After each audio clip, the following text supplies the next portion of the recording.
And I just lost my video feed again. Oh, they're back.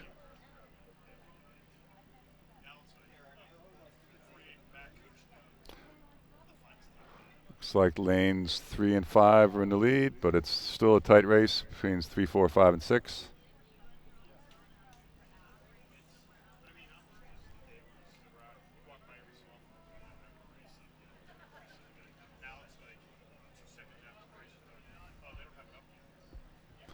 I'll try to get stroke ratings, but the video feed's a little choppy here. Do my best.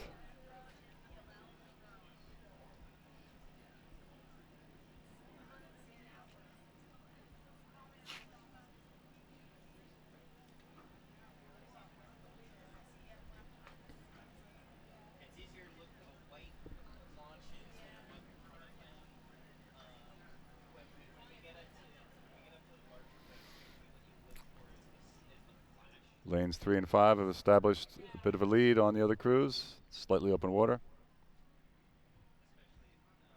And now we have our drone shot.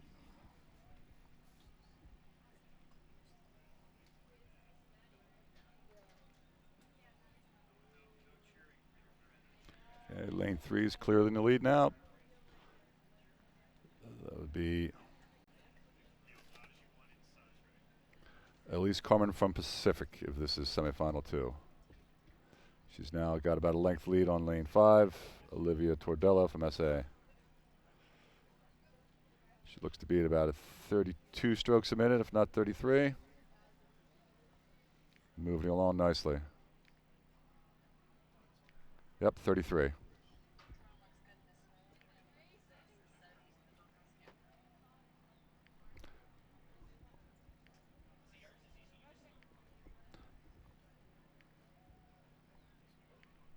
Lane 5 also at a 33. Holding tight.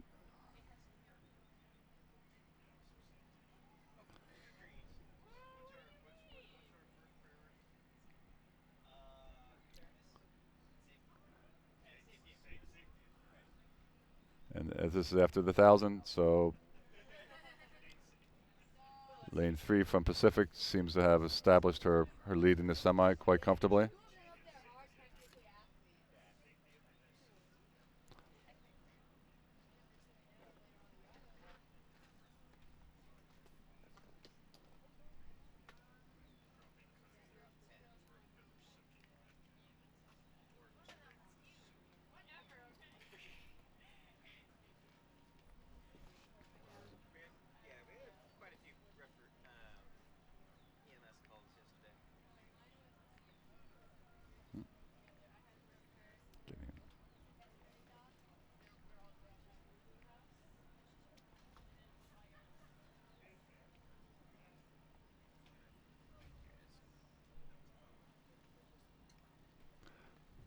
Elise Carmen is still stroking at 32 as she's approaching the 500 meters to go.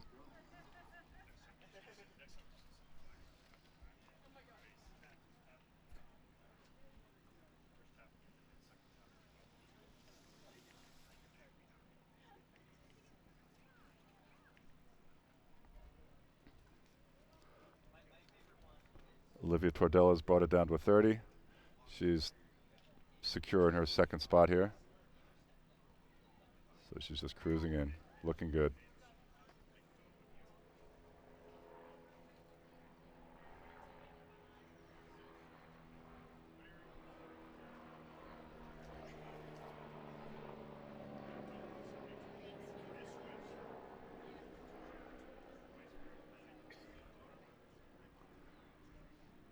Sculler from Narragansett is quite clearly in third place, followed by Elle Caton from South Jersey, Margaret Checkerling 6 from Narragansett, and Ellen Ulitsky from Palo Alto. Okay, lead crews are through the 500 meters to go mark.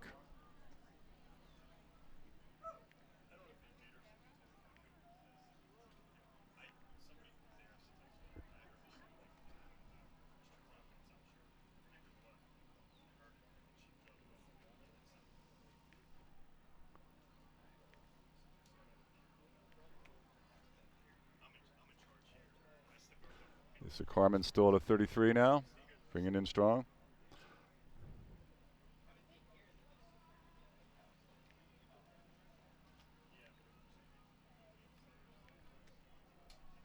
Olivia still at a 30.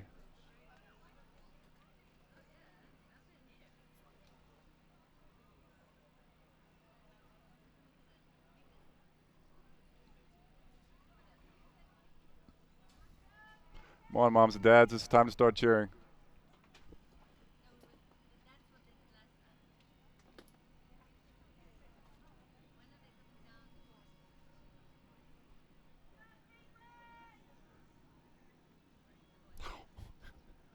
Wait a second. Is this semi 1 or 2? Wish we had binoculars. Is he cheering?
Based on the cheering, that was semifinal 1, won by Caitlin Gildersleeve of Oklahoma City High Performance Center.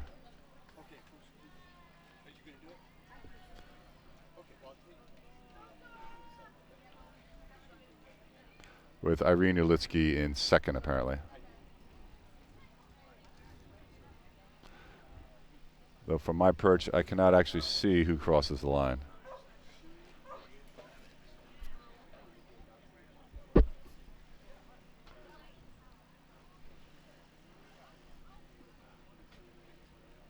All right, semifinal 2 then is past the 1,000-meter mark. Again, this is Ellen Ulitsky, lane 1. Elle Caton, lane 2. Elise Carmen, lane 3. Portia Gateskill, lane 4. Olivia Tordella, lane 5. And Margaret Check, lane 6.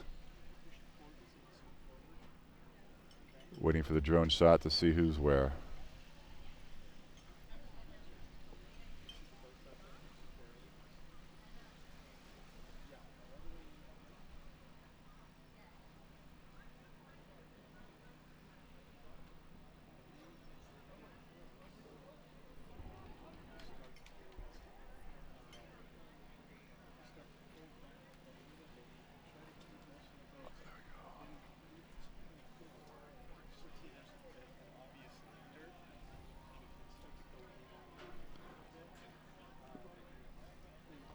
Lane 3, Elise Carmen from Pacific seems to be in the lead. And you can throw a blanket over positions 2, 3, and 4 at this point. So this looks like a good race for the second qualifying spot.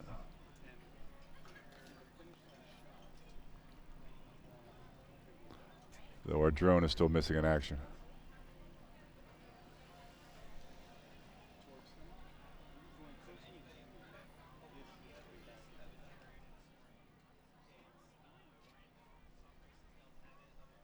Up. Portia Gateskill seems to be, from this angle, firmly in second. Followed by Elle Caton of South Jersey. Ellen Liskey and Olivia Tordellas seem to be battling out for Fourth and fifth, trailed by Margaret Check, about a length back of them.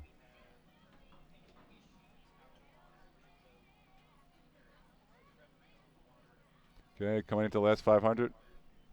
Looks like it's anybody's race for the second position to qualify for the finals.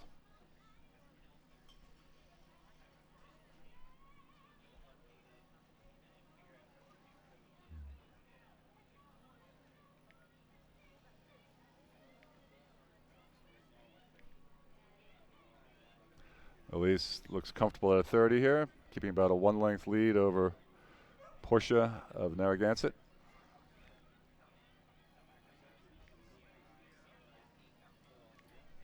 Portia's at about a 27. They both seem to have several lengths open on third place at this point.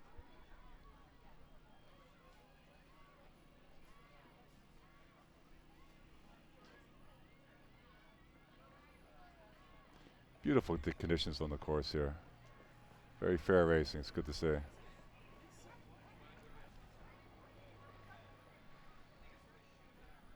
Now Portia seems to be making a move for first place here.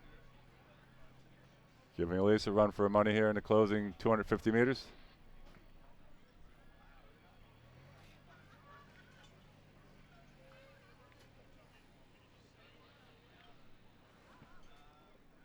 Elise at a 26.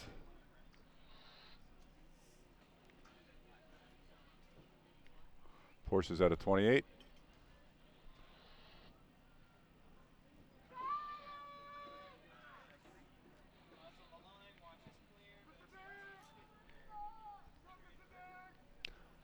Olivia at a 29, lane 5, trying to make a run for the second spot here.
All right, semifinal 3 of the women's U19 single is on the course.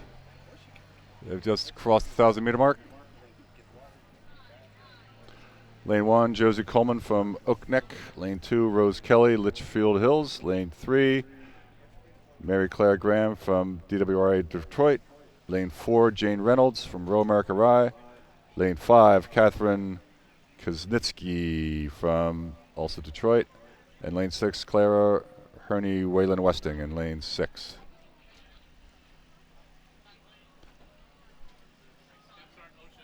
Appears to be a fairly tight race for the first 3 slots.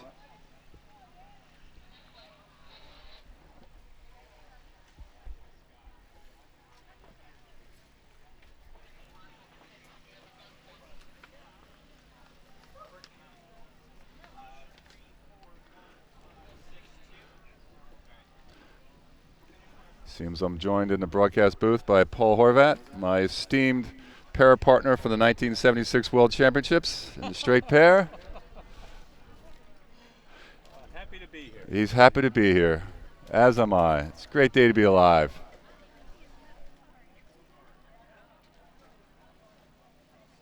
So, any big upsets today? I wouldn't know who the favorite was. So. All right, we got a hitch in the broadcast here from the drone. My kingdom for a pair of binoculars.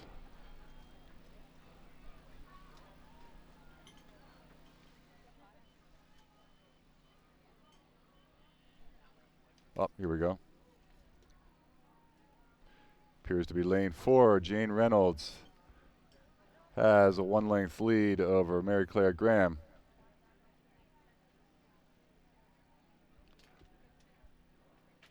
Followed by, appears to be Catherine Kuznitsky, about a length back of second place, trying to make a run for the final qualifying spot.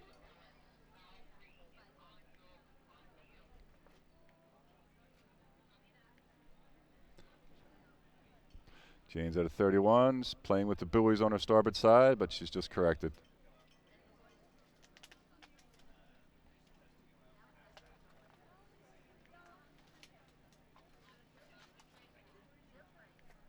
Catherine Kuznitsky is staying about a length back at the 28. And there's a further approximately length open behind. We have Josie Coleman from Orneck and Catherine Kuznitsky from Detroit are currently battling out for third place. Okay, lead crews just coming through the 500 meters to go.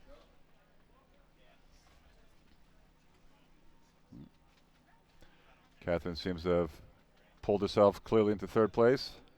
Seems to be making a run for the second qualifying slot. But at this point, it's still Jane Reynolds in first with a slight open water lead over Mary Claire Graham from Detroit.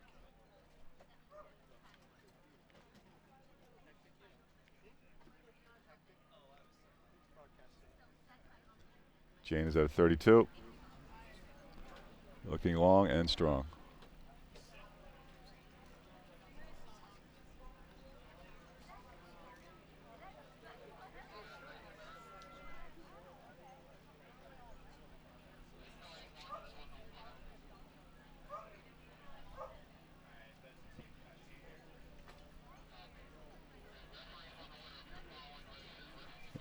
Coming into the last 250 meters in the red buoys.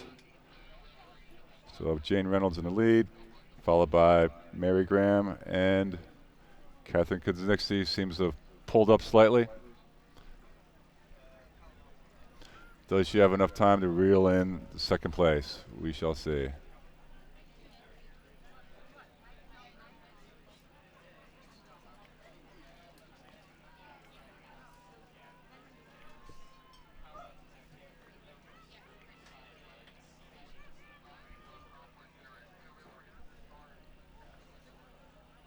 Well, let's give him a big cheer. This is a hard race here.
Referee's white flag is up. The results are official. That heat was won by Jane Reynolds of Row My America Rise. Second was Mary Claire Graham from Detroit, Detroit. They are the two who move on to the finals. They're followed by Catherine Kuznitsky, Josie Coleman, Rose Kelly, and Claire Herney. Congratulations, ladies. Good racing. Okay, next race underway. It's the first semi of the men's under 17 single. We have Tio Chiquillo from Miami. In lane 1, lane 2, Andrew Vallon from Detroit. Lane 3, Nicholas Arano from Oakneck. Lane 4, Corey Rogers from Parati. Lane 5, Justice Dubois from Gainesville area. And lane 6, Drew Brown from Vesper Boat Club.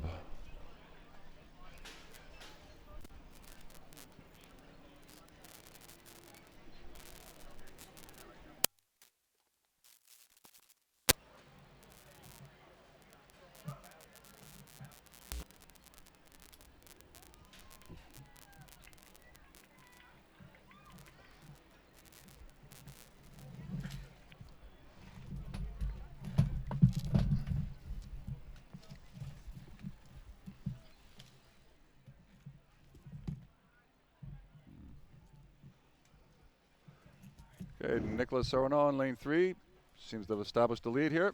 He has about half length open water on Corey Rogers from lane 4.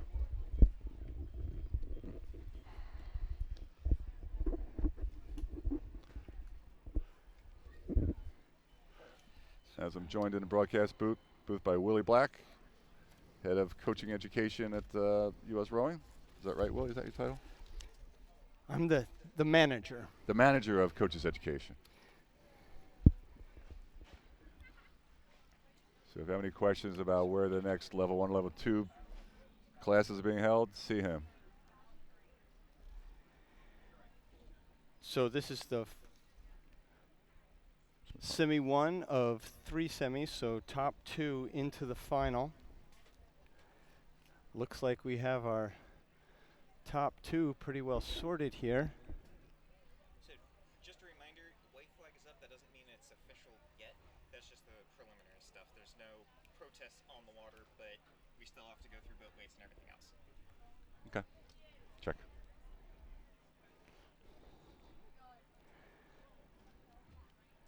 You could throw a blanket over spots 3 through 6 in this semifinal 1.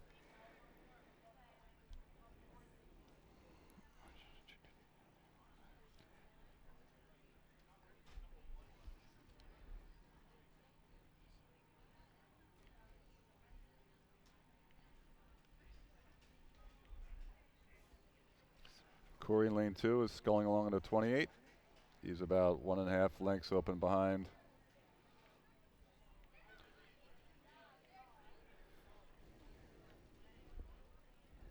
Nicholas Orono, who is at a 29. And those kind of rates, they know that they're in a very strong position and just finishing out the race, making sure they stay first and second.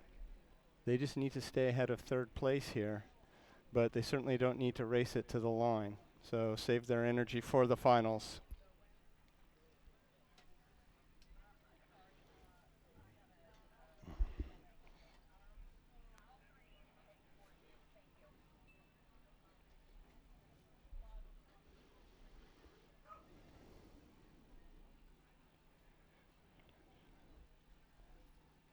Okay, approaching the last 250, lead crews.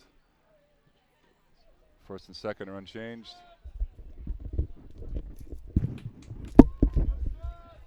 Appears that lane 2, Andrew Valan, has moved into third place.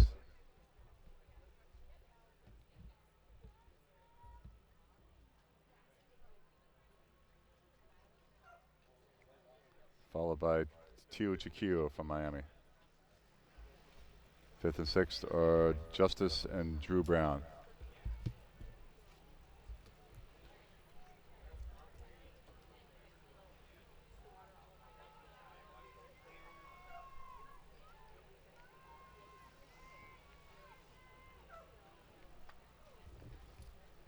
Nicholas brought up to 32 here. Looking good for the crowd here.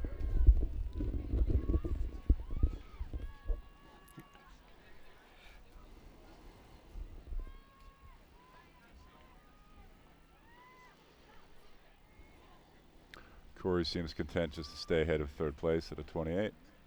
Looking nice and relaxed.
Semi 2 is underway. They're getting close to the 500-meter mark. Again, top 2 to the final 3 semis. Going to read the lanes out. Going to read the lanes out. Lane 1, Theodore Pye. Lane from the U17 racing team, Sarasota. Sean Brown, Nereid. Lane 3, Peter Lowry, Niskayuna. Lane 4, Dylan Green, 612 Endurance. Lane 5, William Durbin, U17 racing team, Saratoga. And lane 6, which is furthest away from the camera, is Sebastian Touzard, rowing for CRI, Community Rowing. So again, the preliminary results, semifinal 1, Corey Rogers from Parati and Nicholas Arwano from Oak Neck advanced to the finals.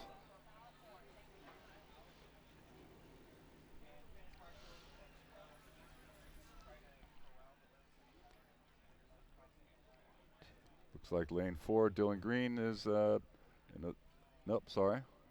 Check that. Yes, Dylan Green seems to be in a tight race with Sean Brown from Nereid for the lead, followed closely by Peter Lowry from Niskayuna. It's a very tight race here. No more than a quarter length in it, from what I could tell.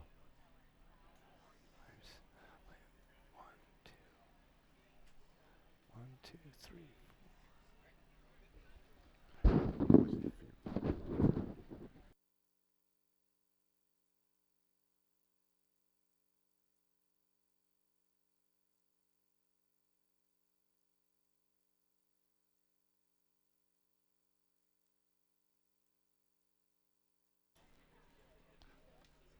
Okay, things are sorted out a little bit. Looks like lane 2, Sean Brown has a slight lead over Peter Lowry Niskayuna. I would say maybe a 3-foot lead.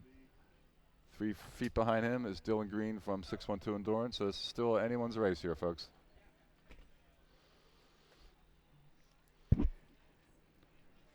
Fourth place is currently is Willem Durbin. And finally Sebastian Tourzard and Theodore Pye, 5th and 6th place. And as the drone comes around, we can see that, look at those two, Sean Brown and Peter Lowry. They are neck and neck. That's fantastic. Dylan Green, appears to be about a boat length back. Again, top 2 into the final. Sean's oars are seen to be attracted by the magnetism in the starboard side buoys, but looks like he's corrected course. Still maintaining a very close lead now over Peter Lowry. But they both have slightly open water now over Dylan Green, so that's top 2 positions seem to have become apparent. Yeah, and these guys may race each other to the finish. They know they have to stay ahead of Dylan, and racing each other is probably the best way to do it. They could also, even if they had a little more comfortable margin, they may want to race it to the end to get a preferable lane in the final, preferable meaning more towards the center. Looks now like Peter Lowry is opening up a little bit of a lead on Sean Brown. Yes, Willie, it looks like he took advantage of Sean's slight steering trouble, and he's inched into maybe, I'd say it's about a 1.5 foot lead. It's still a dogfight here, folks. It's anybody's race. Still a good race here. Dylan Green doesn't seem to be able to get back into the lead of these two guys, of Sean and Peter. He's been hanging about a boat length, a little bit of open water back for the last few hundred meters. We'll see if he has a sprint. Yes. Questions need to be answered. Both the 2 lead crews are about at 32 strokes a minute. Dylan looks like he's just raised the rate. He's at a 32. As lead crews have just crossed the 500 meters to go, it's showtime. And Peter Lowry is opening up that lead a little bit on Sean Brown. What do you think, Willie? It's about half length lead at this point? Yep. Oh, almost 3/4. And they both have a little bit of open water on Dylan Green. I'm not sure Dylan Green can get back into this. We may see these two, Sean and Peter, heading into the final. You'd have to do a good Mahi Drysdale impersonation.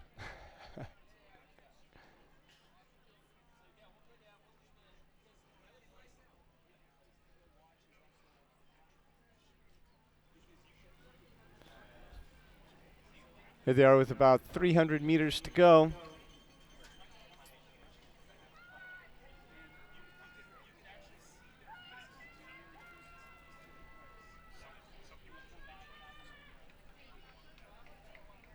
Peter Lowry out front.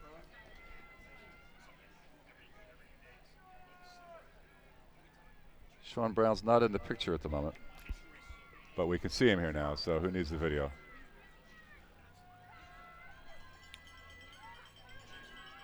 This is shaping up to be a good final tomorrow, folks. These first 4 qualifying scores are looking very tightly linked together.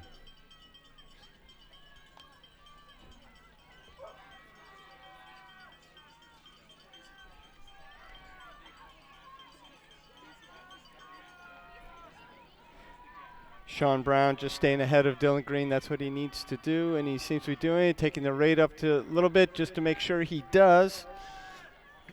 And it's Peter Lowry just about to the line. There he is. Sean Brown, Dylan Green. Good race.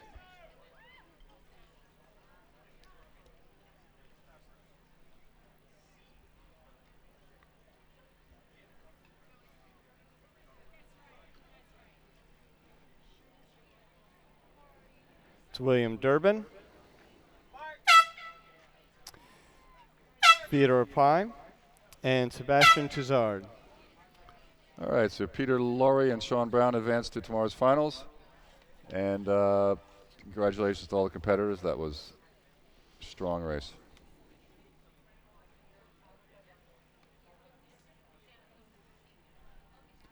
Now the third and final semifinal is on the course. Looks like they've just crossed the 1,000-meter mark.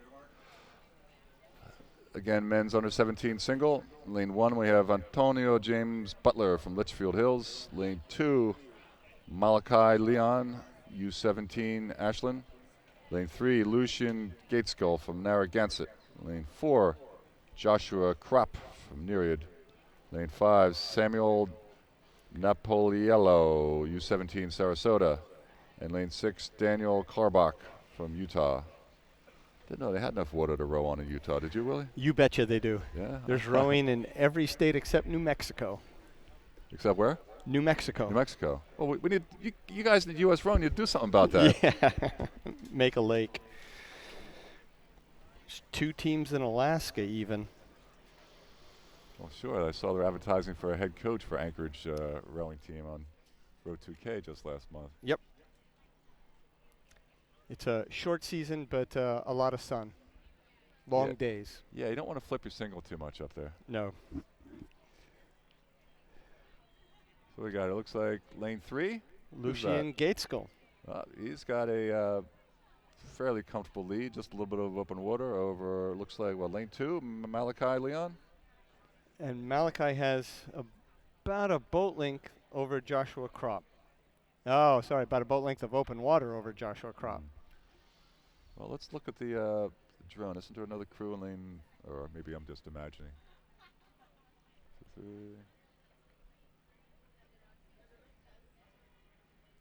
No, you're right.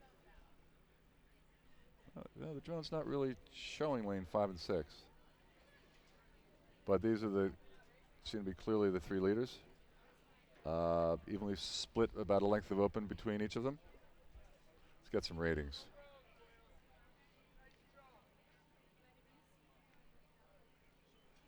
Okay, Lucian's at about a 28. He's looking nice and long and comfortable. It's just pushing it down the pike here.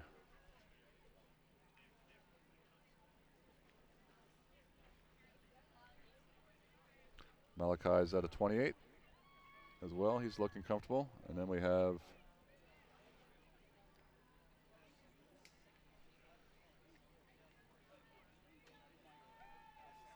Joshua's at a 32, a slightly shorter stroke, but higher. And he's being challenged now by, who's that? Is that I think that's Samuel. Samuel Napoliello from Sarasota?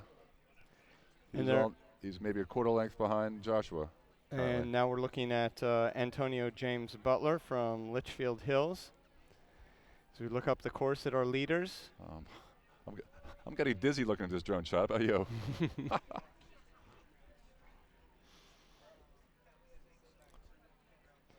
Lucian and Malachi understroking their competitors because they know they have a good lead out front. They know they just have to stay in first and second to advance to tomorrow's final.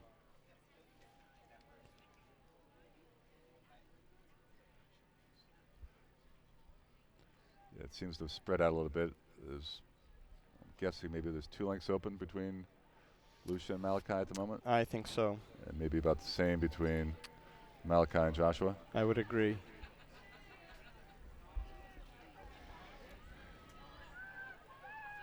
And our leaders looking very comfortable. Water is fantastic. It's the middle of July, so of course it's a bit warm, but the slight breeze keeping it a little bit cooler. But as you can see, it's not really affecting the water at all.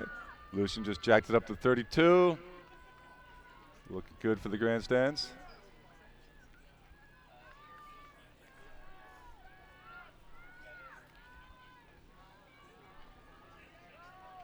Malachi's also at a 31. Looking in control.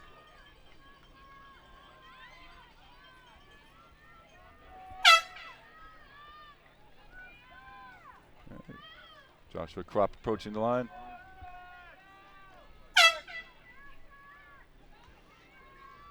Followed by Samuel, Daniel, and Antonio.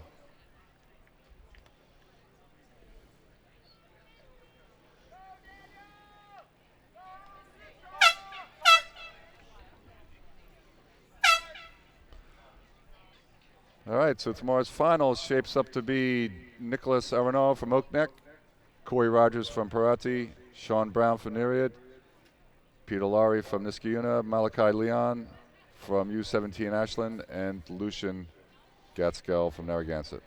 Good luck tomorrow, guys.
Okay, coming on the course now, first semifinal, women's U17 double.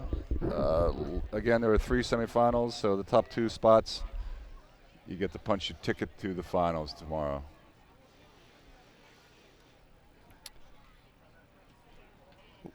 Lane 1, Crofton Dutton, Rutten for Sora, South Orlando. Torinsky and Diamond, rowing for CRI. Morley and Lida, rowing for Y Quad Cities. Nash and Huskell in lane 4, the U17 development team. Lane 5, Alexander and Thoden for Texas Rowing Center. And lane 6, Smith and Cobb, rowing for Vero Beach.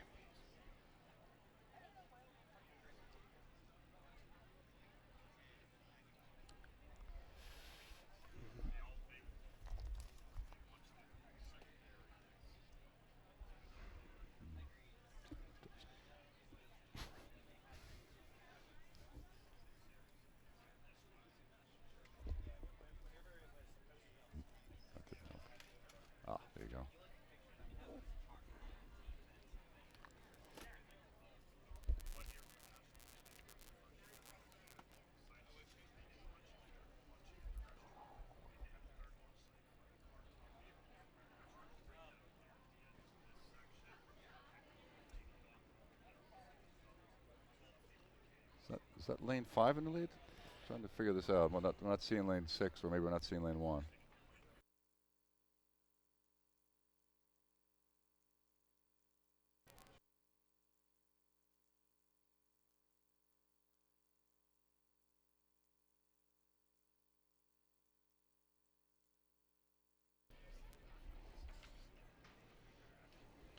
Oh, way up there. I didn't see one. Okay, so that's one, two. Is that lane 3? Ah, Morley. What's that?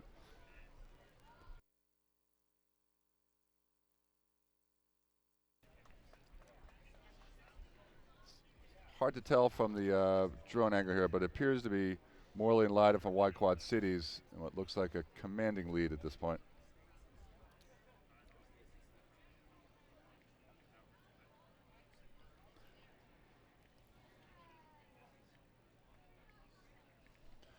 Pounding down the course to 34.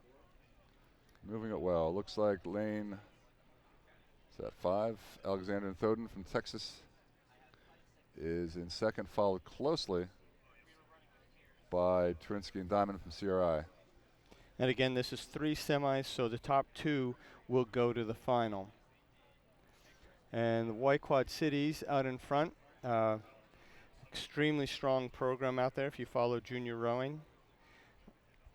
They had a team at Henley that won, which was pretty fantastic. Okay, Texas rowing at a 33 has just opened up a bit more water on the third place crew and third and fourth. They look like they seem to be making their move to get into the finals here, but it's still anybody's race for second, third, and fourth here. So Texas Rowing Center, the U17 development team. Looks like Nash and Haskell might be in second, just about a length down off of them, followed by maybe half a length by Trinsky and Diamond from CRI.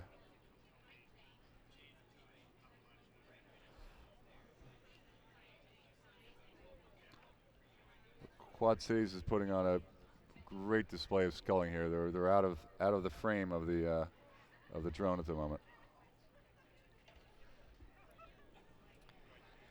So Alexander and Thoden from Texas Rowing Center still in second place, but being chased very closely by Nash and Haskell. Yeah, Nash and Haskell are hanging on. They're leaving themselves in position to make a move as they're coming in. They're just coming past the Sailing Club, 600 to go. Still anybody's race for that second qualifying position. Texas is at a 33.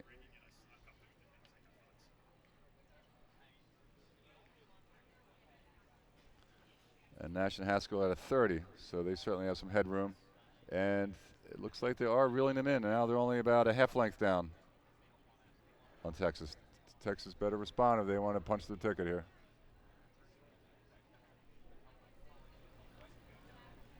So this could be an exciting finish for second and third.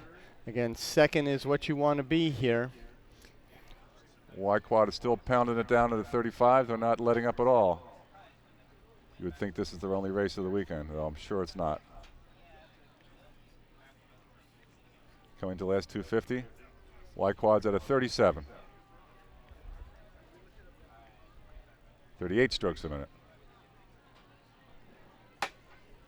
Meanwhile, it looks like a dogfight for the second place. Hard to tell from this angle. But U17 Dev Camp seems to be just about neck and neck with Texas Center from what we can tell. It's anybody's race. They've really put it on in that third 500 and carrying through to the last 500. And it does look like Nash and Haskell has passed Texas Rowing Center. Yeah, they're running at 33 strokes a minute. Texas is at a 36. But to the line now, it is Y Quad Cities. Put on a little bit of a clinic here today. As Brian said, they did not let up at all.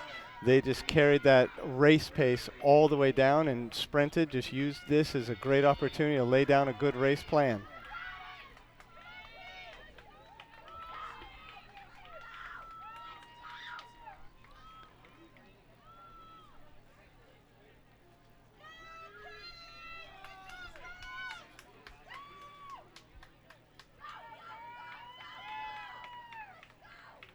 It's Nash and Haskell to the line and into the final. Alexander and Thoden from Texas Rowing Center.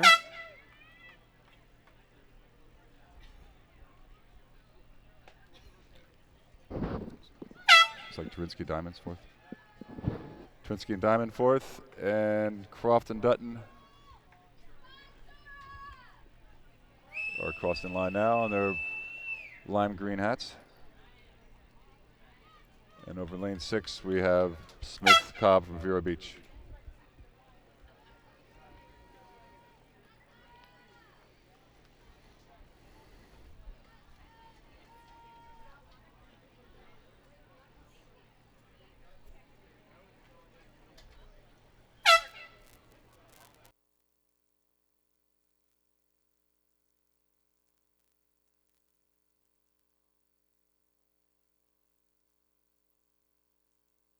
Davenport.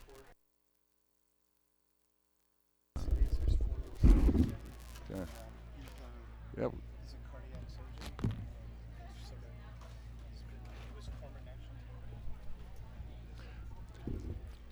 Yeah, Peter Sharis is doing a fantastic job at White Quad Cities.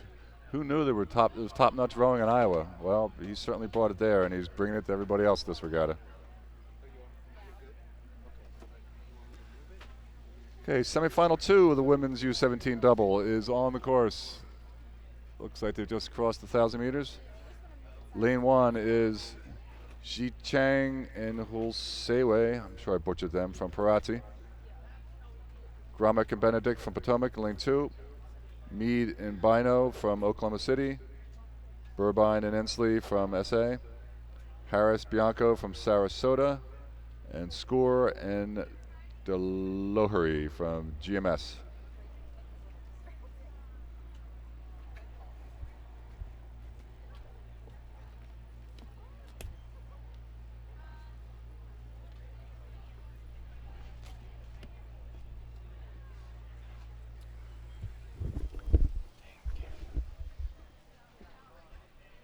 See it.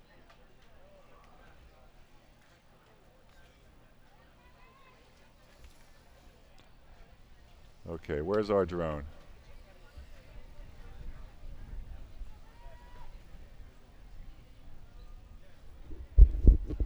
Oh, is this it?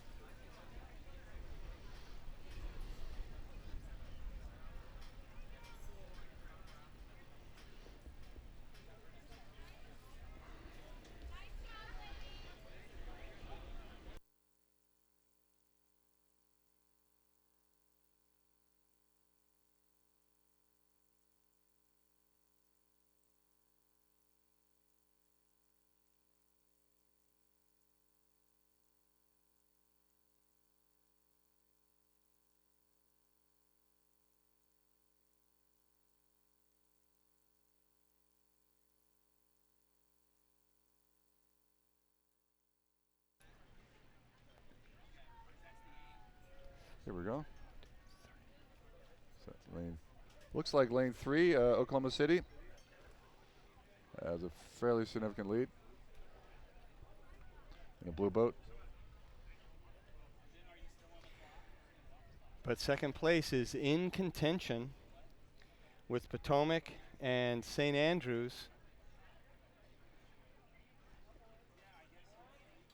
And also Parati on the outside there. They're a little bit further back. But St. Andrews in second place by about a boat length over Potomac in the red. Everybody's rowing a white boat today. And then on the top of the screen is St. Andrews. I'm sorry, is Parati.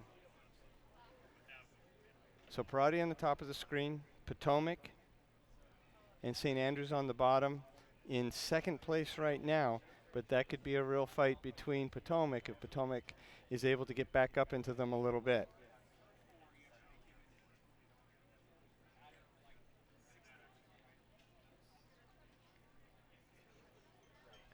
St. Andrews seems to be swinging well together at 34. That's a serious race pace.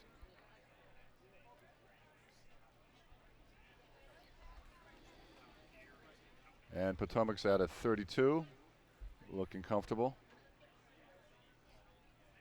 And they're now maybe half a length back, so they're keeping it low and pounding it out. Coming into the last 500 now. Still anyone's race for the third slot, for the second slot.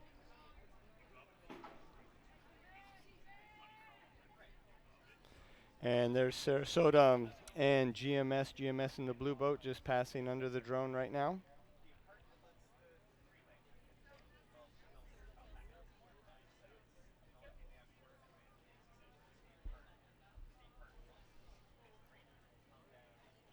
And there's the full echelon. So it looks like St. Andrews has pulled out to slide open water over Potomac. So they seem to have solidified their claim to the final qualifying spot.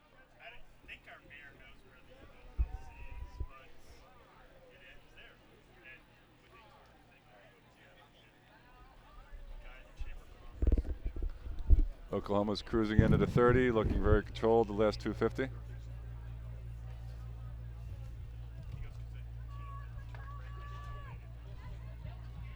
Should be an interesting battle between them and Quad Cities tomorrow.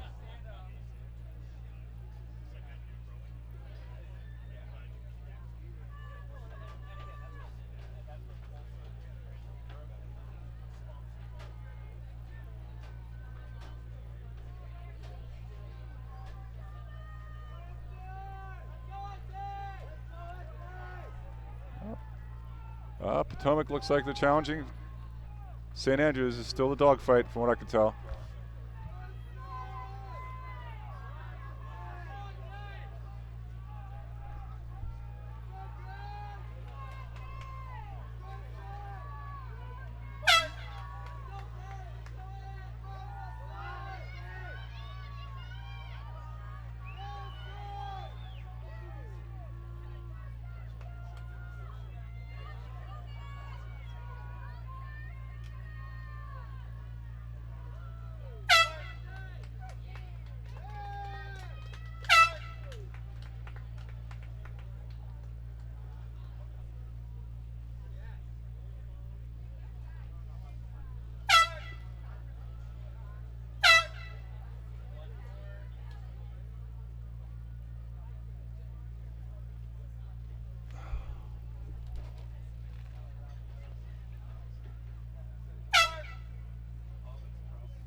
All right, preliminary results are Meade and Bino from Oklahoma City and Burbine and Ensley from St. Andrews have progressed to tomorrow's final. Now we take it to the third and final semifinal, the women's U17 double. Oh, these are good ones. Lane 1, Darkazali and Youngren from Oklahoma Strokes, lane 1. Lane 2, Siegel and Lenahan from GMS. Lane 3, Herring and Tayton from Founders. Lane 4, Abbott and Cost from Resilient. Lane 5, Nobles and Moore from Connecticut. And lane 6, Mirsky and Lime Cooler from Vesper.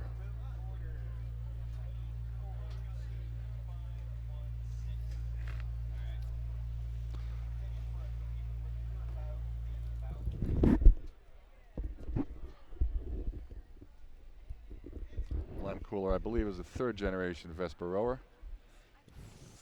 If Gary's her father, he's been the Vesper captain, and he had a father, was a grandfather, who rode way back when at Vesper.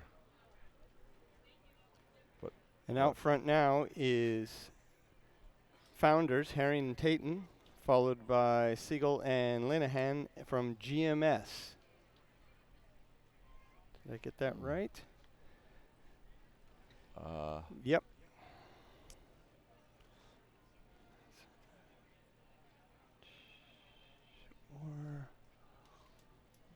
Whoa, a little bit of steering between 5 and 6 here. Lane 5 seems to have gotten back on track, but they were playing with the buoys there for a bit. Now they're doing all right. That was a close call. All right, so Resilient with Abbott and Cost seems to be in 3rd at the moment, but they have about a length to go to make up on Siegel and Lenahan from GMS if they want to row tomorrow. Very pretty boat for Resilient. Looks like blue boat with red wing ringers and white blades. Very all-American of them.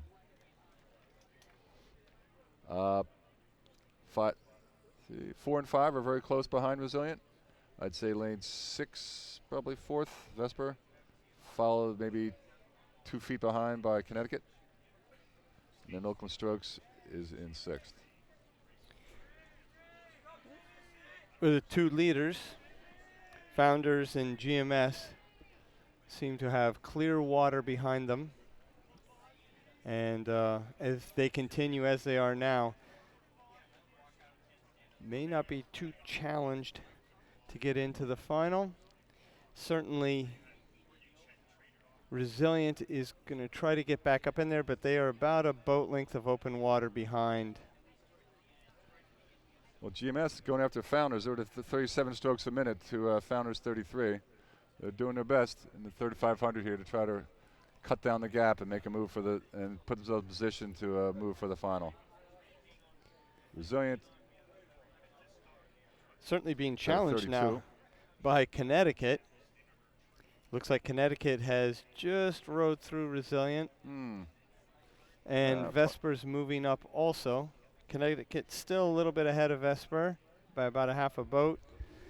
But they may just pull Vesper with them past Resilient. Now it's, looks like Resilient may have. Resilient's made a counter move. Exactly. They have about a 2-foot lead.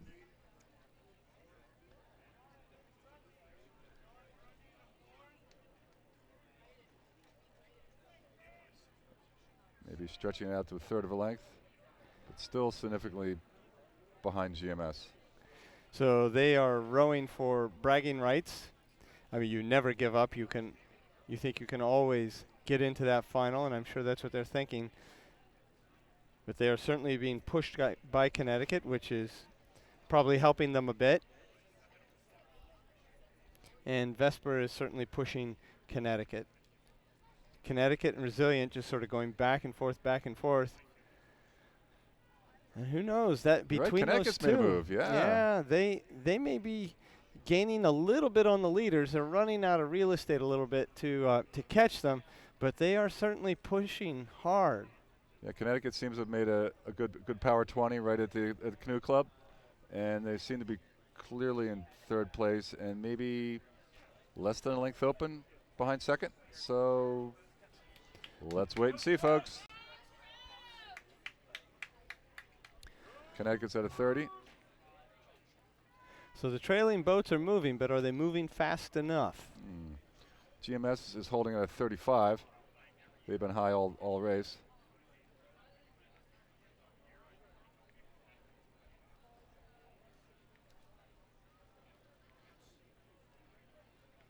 Founders is at a 32, looking reasonably comfortable, but not too comfortable.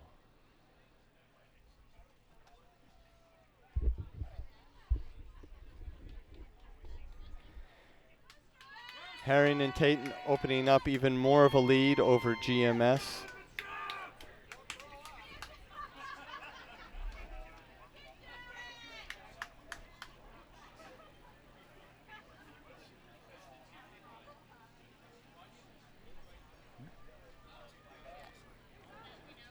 Tatum and Herring doing a nice job out front. They just keep opening that lead up even more. GMS still in 2nd place. Founders has taken it up to 36 in the last 250. They're really going after it.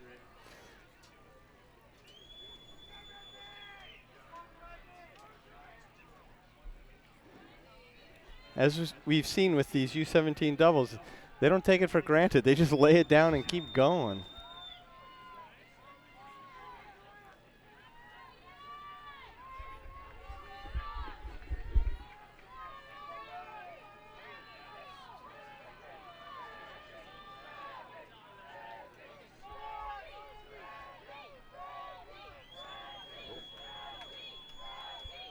Slight bobble in GMS there, where Connecticut looks to be making a run.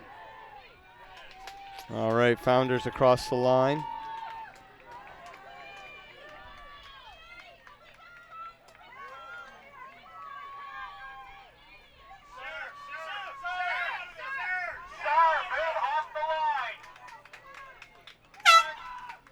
GMS.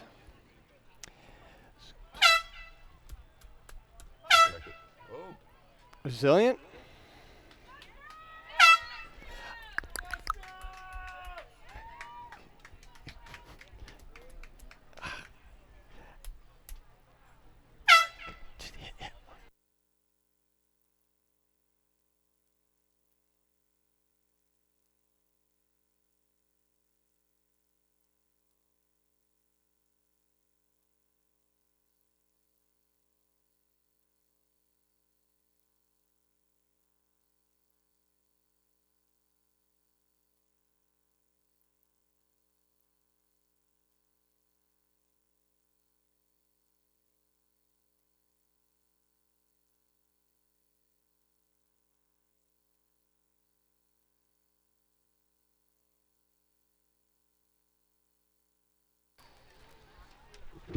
so congratulations to Founders in GMS.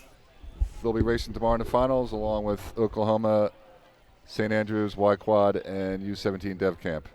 Now we take you to the U19 men's double semifinal one. Again, this is 2 to advance. Yes. Backus and Hallen from Potomac in lane 1. Fogarty and Russell from Conshohocken. Leganzowski and Hilton from Maritime. Turawish and Wolkush from Conshohocken. Dremov and Macklin from Wayland Weston, lane 5, and Robertson and Mocha from First Coast in lane 6. And Legionowski and Hilton raced at the Junior World Championship trials last week, just north of here in Princeton. So they're pretty fast double. As you can see by today's semi, looks like they're comfortably in front.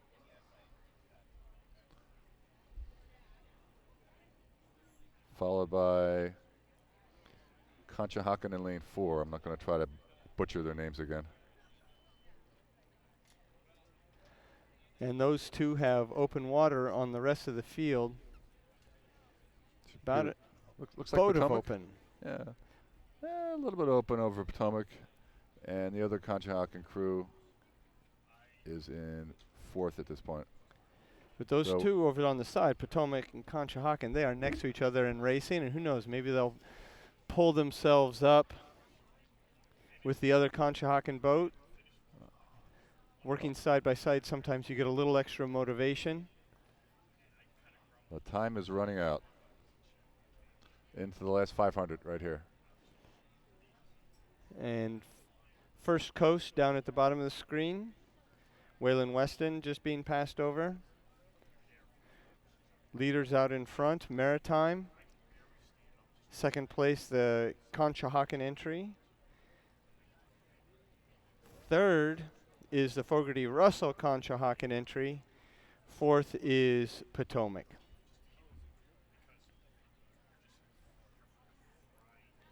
But that second Conshohocken entry is not letting their teammates get away with this. Look at them go. They've just jacked it up. They're at a 36. A lot of inter-boathouse rivalry going on here, folks. They're not giving it up.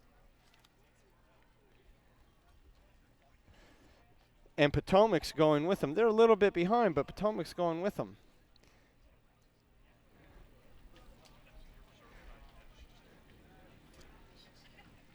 Lead crew really swinging well into the finish. Just watch how much the boat runs out every stroke. We're on a nice level Parker at a 32.5.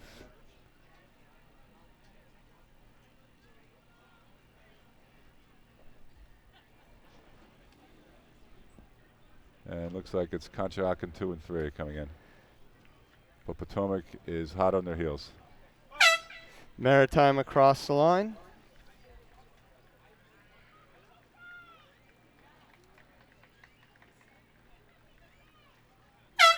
Conshohocken. The other Conshohocken.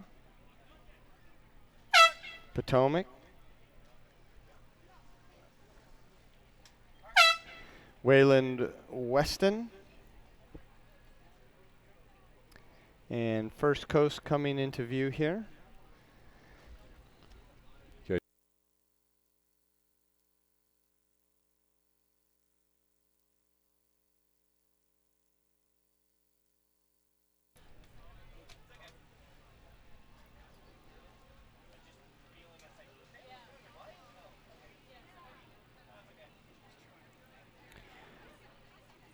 The second semi is underway. This is 2 out of 3. So top 2 from each semi go to the final tomorrow. Lane 1, rowing for Maritime on Bargy and Grotto. Lane 2, row America Rye, Rabanowski, and Matasan. Lane 3, Sanchez and Cordoves from Miami.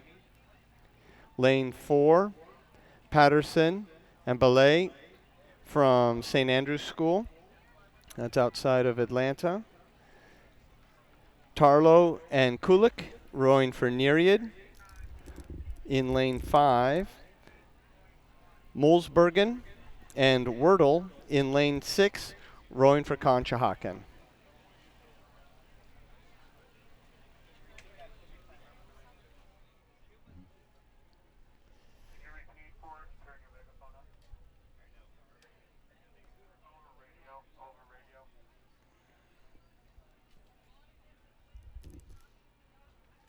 So they just passed the 1,000-meter mark by all accounts.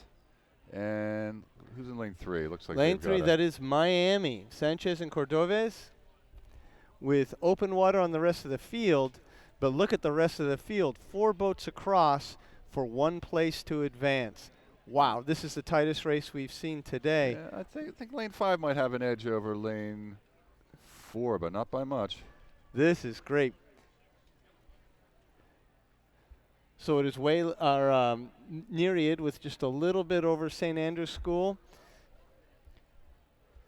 But Row America Rye and Maritime not far behind on the other side, and it looks like Maritime over there in lane 1 is starting to move up a little bit. They are making a move, you're right. They're clearly in 4th, maybe quarter length out of behind Nereid. And Sanchez and Cordoves are in first place, but everybody else is racing so hard, they're not going to get any slack here. They're going to have to push it all the way to the finish.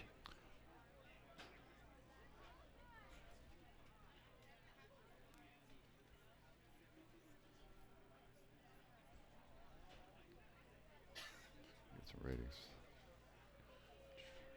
Row America Rye pulling along to 33, looking very long and relaxed. Second place by just over half a length. Appears to be St. Andrews. Hot on their heels, though, are Nereid and Maritime, followed by Row America. And Conshohocken in lane 6, trailing. So second place, it's getting wow, tight. Row America Rye is making a move here, aren't they, in the third 500? Let's get their rating. They're only at 32, but these are long, powerful strokes. They're really getting out there at the catch. They're really taking hold of the water and cranking it through. So Miami out in front, St. Andrews in second. Over on the far lane 1, Maritime in third. So they're trying to get up into that St. Andrews position. St. Andrews is at a 35, but looks like they're running a little bit shorter than Rye. So Rye is rowing longer and stronger. Sorry. Oh, sorry. That's Maritime. Am I confused here? Yep. I'm confused. Sorry. Lane 1, Maritime. They're pushing up. They may be getting close to St. Andrews. This could be a pretty exciting finish. And again, with Miami in the middle, just watching these two come charging, they have to make a real race out of this. They're not able to back off at all. This is a little bit better perspective, and we can see that St. Andrews does have half to 3/4 of a boat over Maritime.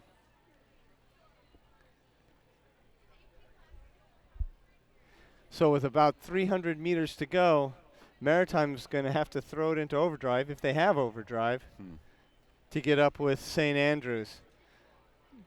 But the margin between Miami and St. Andrews has not changed for over 1,000 meters. It's been about a boat length. Yeah, it's still a boat length.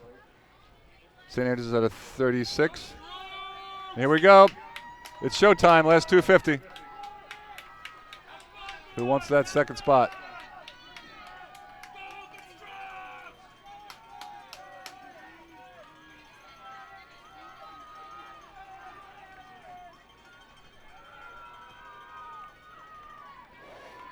Sanchez and Cordovez out front.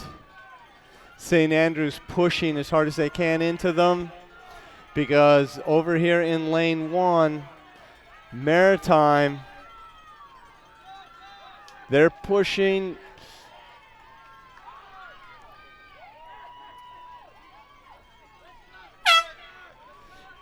So Miami, St. Andrews, Maritime, Row America Rye, Nereid, and followed by Conshohocken. Great race.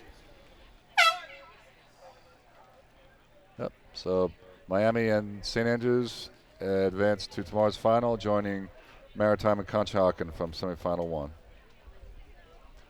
Good racing.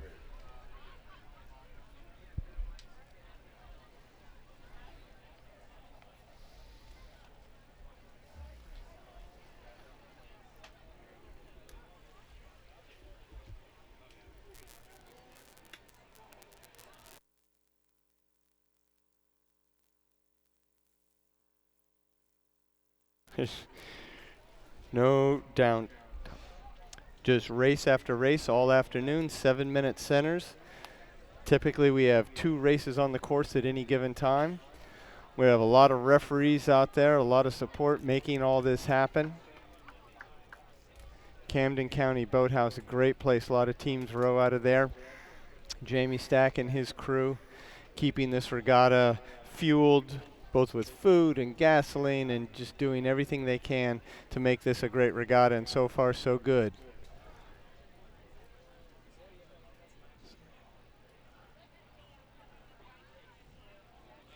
So just approaching the 1,000, we have semifinal 3.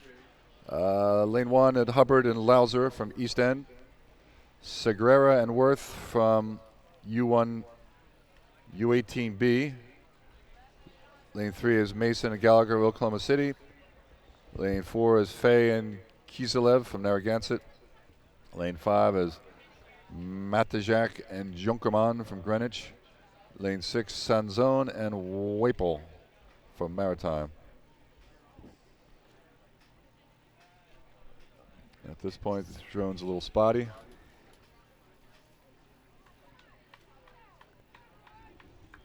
But I would say lane 3, Mason and Gallagher from Oklahoma City High Performance Center, out in front by a little bit of open water. I would agree.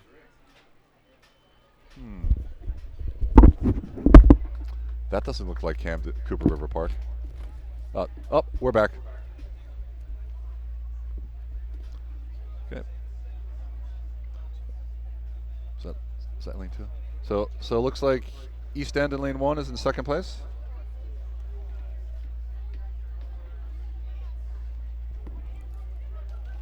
Followed by Narragansett in lane 4. No, am I wrong? 3. Yeah, lane 3 in the lead. Oklahoma City. Then we have East End, and looks like a dogfight between U18 and Narragansett for third place.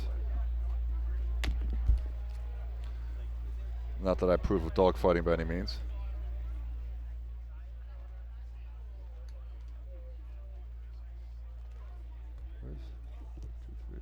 Oh, yeah, okay.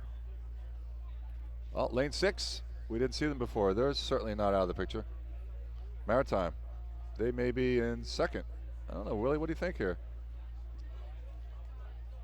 They are doing a great job. Still Oklahoma. And then it looks like Greenwich and Maritime are in second and third, followed closely by East End. So coming out of lane 6, Maritime doing a great job. Narragansett being passed by Maritime.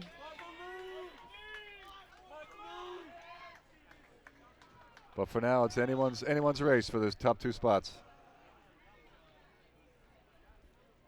And at the top of the screen, the U18 high performance team and East End just nipping at the heels of Narragansett and Maritime. It looks like Narragansett has responded to the challenge of Maritime, and looks like Oh, yeah. Look at that, 600 to maybe go. yeah. They've just taken a move right now, actually, trying to extend their hold on second place. They're at a 37 here. They're doing an early burst here to try to break free in ahead of the last 500. Yeah, they've got almost a length now on Maritime. Wow, what a move. Still a little bit open water down on Mason and Gallagher from the Oklahoma City High Performance Center. But this is going to be a battle between Maritime and Narragansett. Get a little different perspective. You go, looks like Maritime now. Oh, yeah, look at that. And they're both moving up on this Mason Gallagher Oklahoma City High Performance crew. I think Narragansett still is still in second by a few feet. It's a funny angle to judge here, but I think they may have a couple feet. But it's anyone's race here. They put on that killer move right at 5:50 to go. And again, it's top 2 into the final. Let's get some ratings. So the real race here is between second and third, and it is a real race. Narragansett at 36. Maritime just went up. They're at 35. Down to the last 20 strokes here, folks. Who's got it? They're both reeling in Oklahoma City slightly. They are. They're racing each other and pushing each other so hard. Oklahoma City's feeling at the 33. effects. They're kind of take up. Now Oklahoma just responded. They've brought it up. They're to 34 now. And as Maritime taking over second. So here they come to the line. Oklahoma City hanging on by Wow. just a little bit here as the battle for second and third. Doesn't get better Oh than my this, goodness. folks. Looks like Narragansett By 4 feet for Maritime. What a race.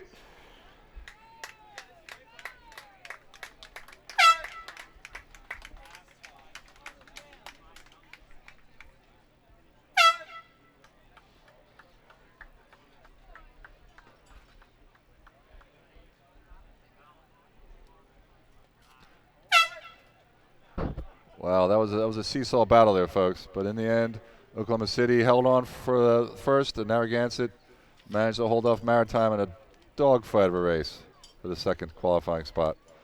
So that's our final for tomorrow.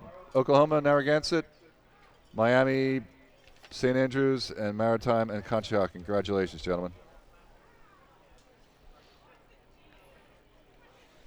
Next up, should be starting very shortly, is the men's U19 8 Semifinal 1.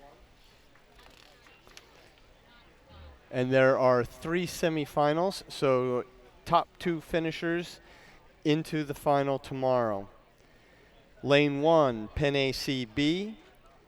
Lane 2, U17 Racing Team Chattanooga. Lane 3, U18B High Performance Team. Lane 4, Seattle Area Rowing. Lane 5, U18B High Performance Team. U18 BB. And Lane 6, Thompson Boat Center Racing out of Washington, D.C. Oh, it's Thompson Boat Racing. I thought it was Turner Broadcasting System. I was seeing all these TBC singlets going on. I was like, what? No, I didn't know they had a rowing team. Oh, so it's Thompson up from DC. Got it. you betcha. Thank you for that clarification, Willie. I was confused. My pleasure.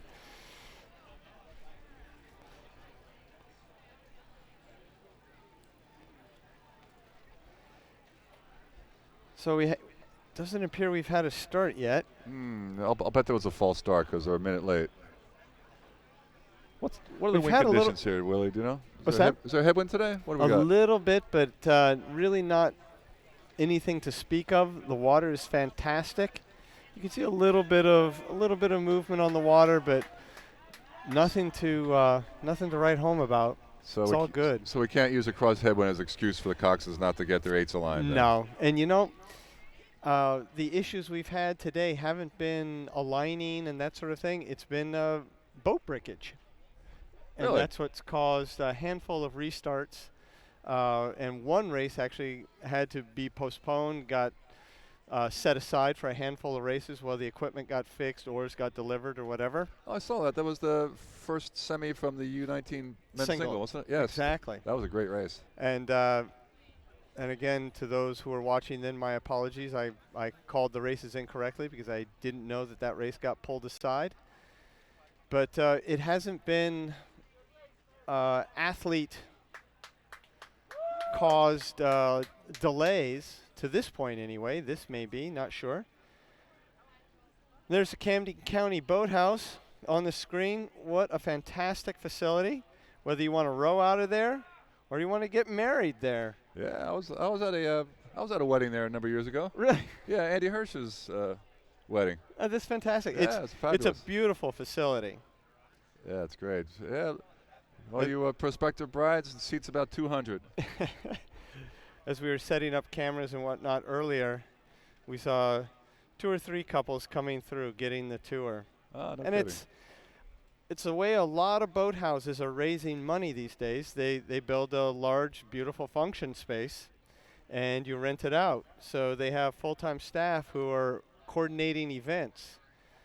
Back in the old country, be it whatever old country you came from, the boathouses usually had bars upstairs, and that's where they made their money. Tideway Scullers, where I rode in London, certainly had a bar. You bet.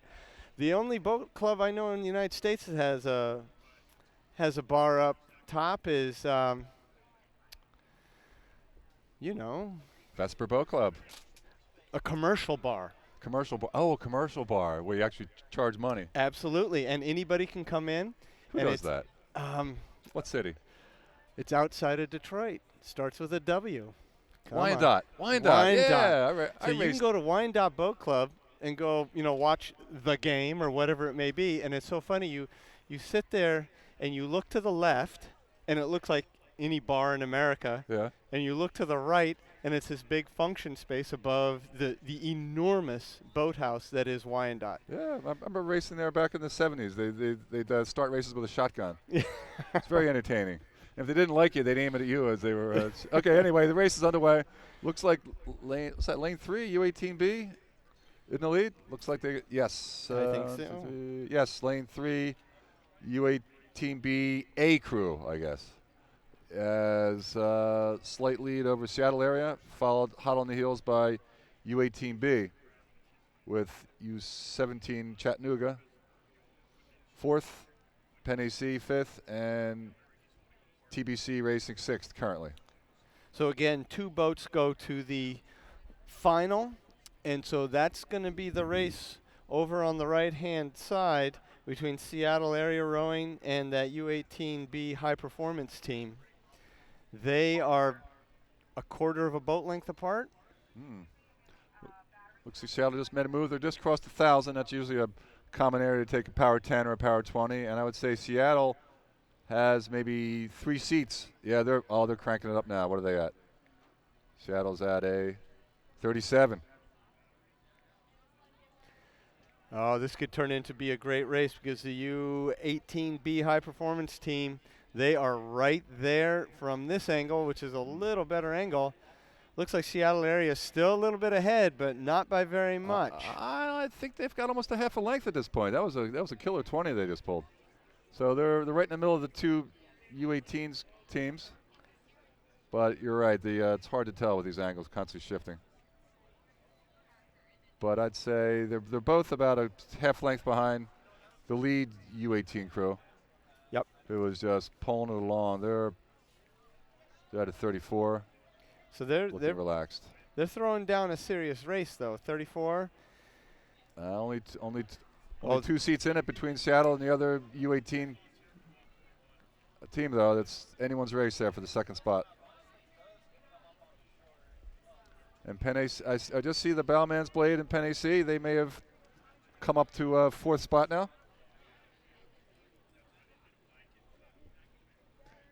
As they're powering past the sailing club. Lead crews just crossed the 500. So it's showtime. Oh, looks like it's a dead heat between Seattle and U18B. This is going to be exciting, folks. What a battle for the last 1,000 meters between those two crews. And it looks like it just may come down to the line. Lead crew to 36. 400 meters to go. Wait, what's Seattle? So it's the two crews on the outside. Yep. If you're on the shore. Seattle's at a 37. The B boat, 37. It's going stroke for stroke. Coming into the last 250, we're going to see some rates up to a 40, I would expect.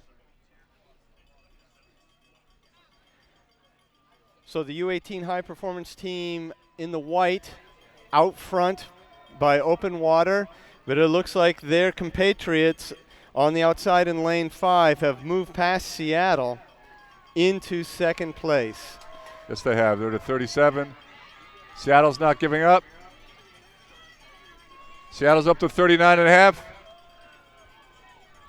It's not over yet, folks. 100 meters to the line, and this is pretty good. Leaders comfortably across the line, looking very relaxed. And it is their compatriots in the darker unis on the outside for a boat length over Seattle area rowing.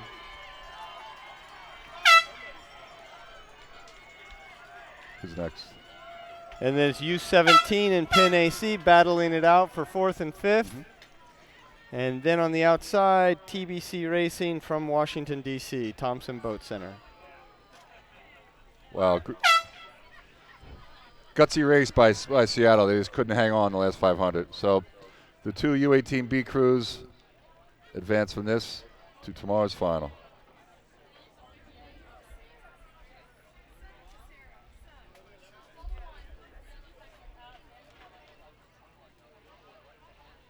Wow. Semifinal 2 looks like the intramural intra-squad race from CRI. We have CRI E in lane 1, Maritime in lane 2, CRI, I guess A. I would say in A. lane 3, CRI B in 4, U18BC crew in lane 5, and CRI C in lane 6.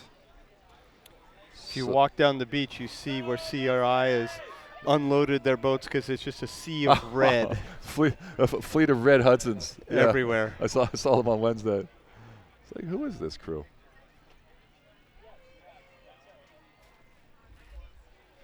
I'm wondering, do they get that custom red for their boats to match the Boston Red Sox? Most likely. Seems too much of a coincidence to me. Because they're Patriot fans, they'll be blue. There's some red in the Patriots colors, though, right? A little bit. Yeah. So, but of course, I have to remind everyone that the Eagles did in fact defeat the Patriots for the Super Bowl this year. Thank you very much. I've only been waiting 60 years for that. Well, 59. Fly, Eagles, fly. Fly, Eagles, fly, baby. And the race is underway. It's behind the trees in the shot here. But here they come.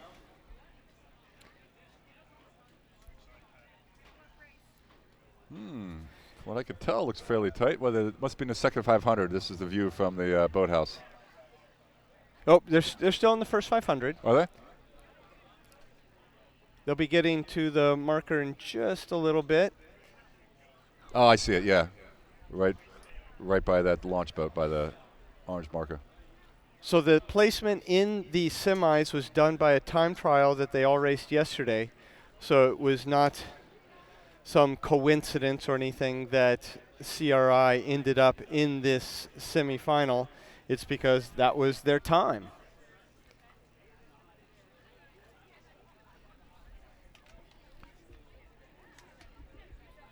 All right. And it looks like CRI, Which one?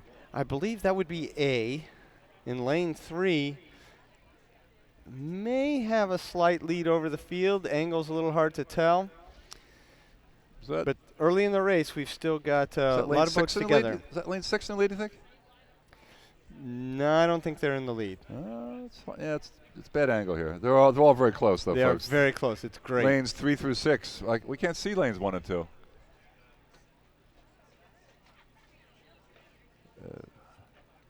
Note the cameraman. Can you pan right? Lane 5 looks like they're. Who's that? U18 HPB? Nope. C. May have a 2-seat lead over CRI in lane 4, CRIB, but it's very close here. As they do, everyone's come down off their sprint pace. They're all on their cruising speed, lengthening out, trying to be efficient. And CRI-B ahead of CRI-A. Always motivation for the B squad to goose the A squad. It looks like they're doing it here.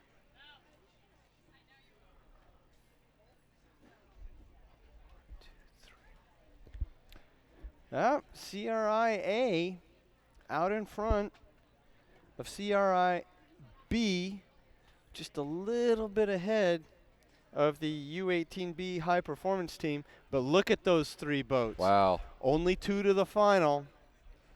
No more than 2 seats between the first 3 crews here. That is awesome.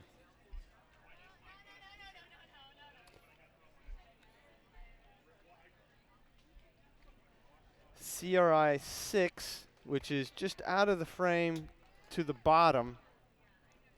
Little bit behind. You can see their puddles, about a boat length behind.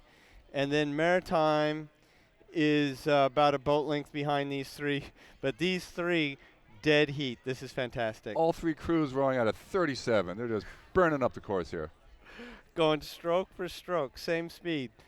Looks We'll like start to see it change a little bit. Here we go. CRIB seems to have moved up. U18 seems to have dropped back a couple seats. Getting into the third 500, the 500 of truth. I think I think A in lane 3 may have a seat on B. What do you think? Notice CRI-A has a bucket on starboard in 2 and 3 seat. That's an interesting configuration. You don't see that too often. Is that a? It's a double bucket. That's a bucket in 4 and 5 as well. Whoa. Well, they have MIT engineers in there calculating the torque factors out of every seat. So now it's starting to switch up a little bit, lengthen out here a little bit. As people start to feel it in their legs and lungs. CRI-A, little bit ahead here, moving out ahead of CRI-B. And the high performance team trailing by a half a boat behind CRI-B. And that's about a full boat length behind CRI-A. Yeah, that extra 500 for juniors used to racing 1500 kind of takes its toll right about there. So here we go, into the last 500, and they've seemed to separate themselves out fairly well. CRI-C in the picture right now. And there's Maritime and CRI-E, E as in Edward. So those are 3 trailing boats. And there are our 3 leaders in a nice echelon. CRI A at a 34 now, striding it out. B, 36, taking it up. A's responded also 36. UE team is game, they're to 37, trying to make a move.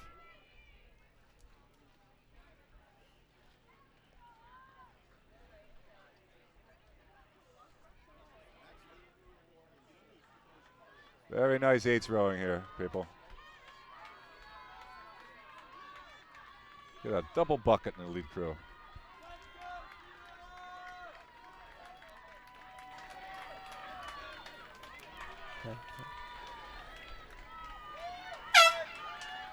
CRI A. CRI B. U18B High Performance Team C. Maritime. CRI C, CRI E. Congratulations, CRI. Sure. Yeah, the only wackier configuration of CRIA was the MIT alumni a few years ago with my son Nathan aboat. In this shameless ploy for publicity, they rode up the head of Charles with a triple bucket.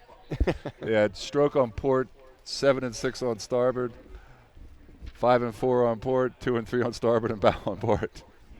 And sure enough, they were the Road 2K picture of the day. Yeah, how about that? Unfortunately, they weren't fast enough to get a guaranteed spot, but hey, they had their 5 minutes of fame. All right, third semifinal coming up. Looks like it's underway. Oakland Strokes from California in lane 1. Penny C, hometown crew, lane 2. Oakland Strokes again, must be their A boat in lane 3. GMS in lane 4. TBC from DC in lane 5. And the other CRI, D, in lane 6. And looks like, what do you think? TBC's looking up there? It's hard to tell with the glare. TBC maybe by a little bit over GMS? Could be. It's pretty close, this top 4 crews. Well, there's just passing the 1,000-meter mark now, it looks like. Yep, all 6 crews in the picture. Yeah, definitely TBC seems to have a... Yeah, with GMS hot on their heels Yeah. and Oakland right on them. So we've got, again, 3 boats out in front, all within a few seats of each other. Penny C's not out of it either. They may be a half boat length down on those. So Oakland Strokes, if anything, a seat over GMS, but not that much. TBC on the outside doing a great job. Here we go. Here's some better margins. Oakland Strokes, 2 seats maybe over GMS, and TBC not quite on the pace of the other 2, but not far behind. And Penny C's nipping at their heels now. There's only 3 seats behind TBC.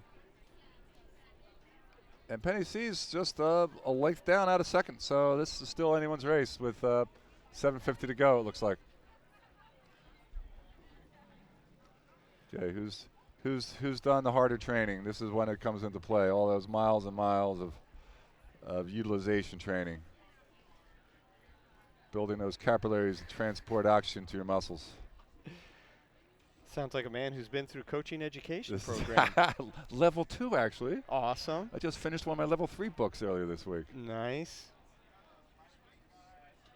So Oakland Strokes, couple seats ahead of GMS. GMS about a half a boat ahead of TBC, and TBC about 3/4 of a boat length over Penn AC. Yeah, they have moved out on Penny C. They're now about a clear length out of second.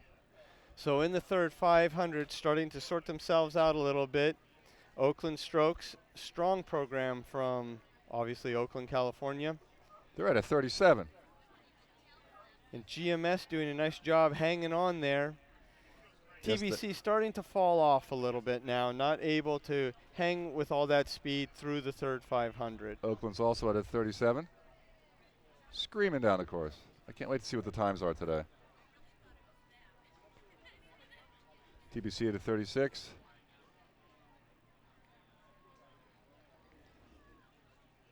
Penn AC at a 37. As they cross the last 500. It's not unheard of that TBC could cruise up the second, but that would be quite an effort. That'd be quite the ask. Yes. I don't think juniors have quite developed that much in the weight room in order to pull that off in the last 40. But Well, you never know. you never know it. At this point in the race, if they wanted, GMS is making a move on Oakland Strokes now. They're only about 2 seats down. they probably would have showed speed a little bit earlier if they had it. Boat length is a lot of ask, but a couple seats. What GMS is now pushing up to Oakland. Both cruise at 38, 39. That's very much a possibility. This looks good. Whoa, look at this. That is a dogfight.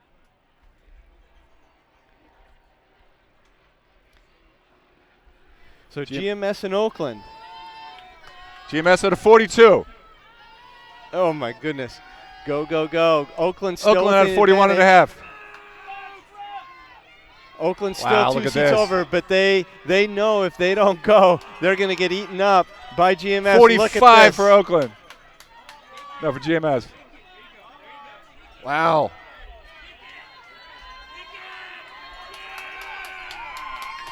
Put it on the line. That's Wow. Oakland just barely over GMS.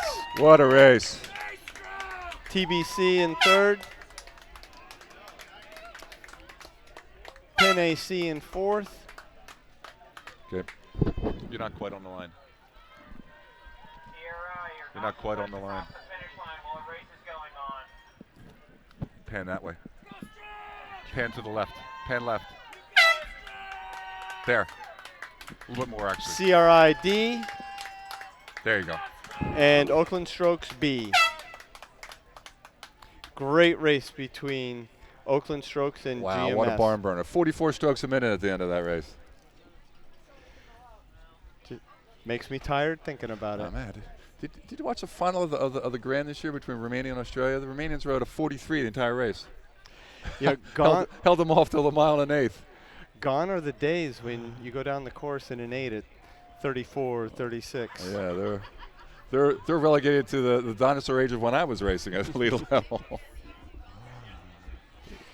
Then we did race our straight forward at 38 down the course. This is another 3 semis. So again, top 2 to the final in the men's U17 4 width. So there's a coxswain in that boat. Lane 1, CRIC, that's closest to the camera. Lane 2, CRI. Lane 3, U17 Racing Team out of Ashland, Oregon. U17 Racing Team Sarasota in lane 4. Row America Rye in lane 5. And Oakland Strokes B in lane 6.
So it is a U17 racing team from Ashland out in front.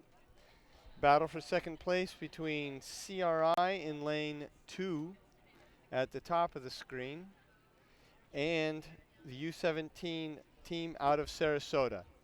Yeah, I think Sarasota looks to be in second by a couple seats over CRI, but it's still anybody's race. They just passed the 1,000-meter mark.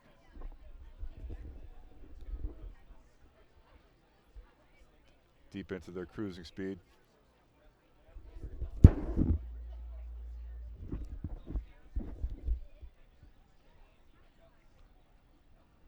now it's a race between the two U17 teams.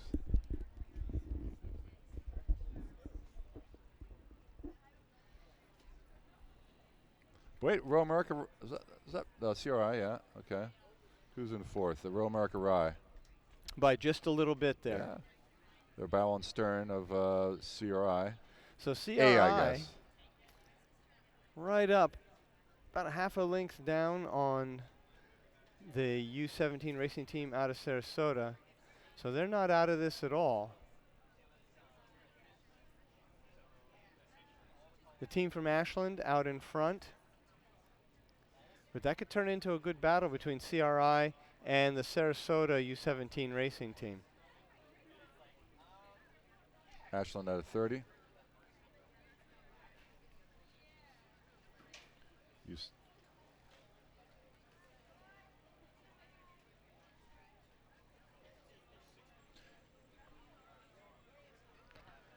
U17 at a 35.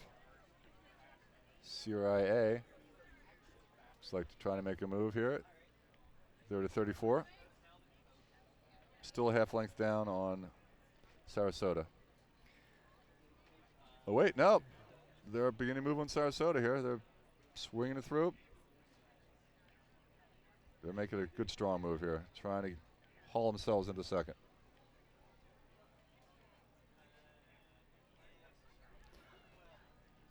Inside the last 500, is anyone's race for that second spot? Well, no, it's not anyone's race. It's CRIA and Sarasota. Sarasota's trying to hold them off, but CRIA is now only 2 seats down.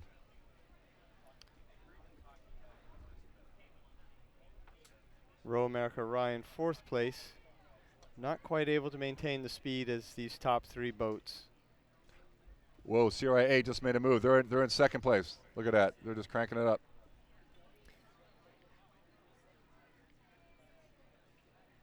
They're at 34. Sarasota at 36.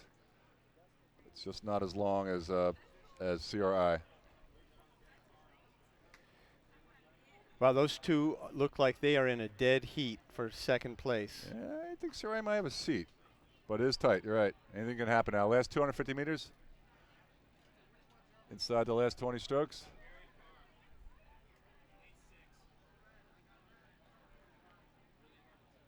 So CRI closest to the shore in the red. Ashland still at 32.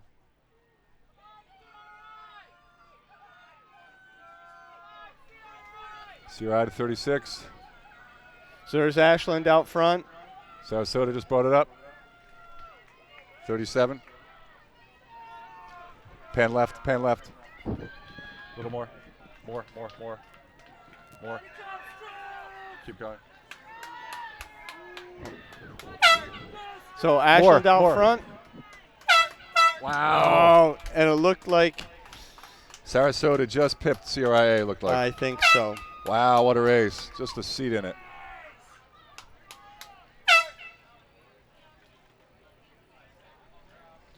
Fantastic racing.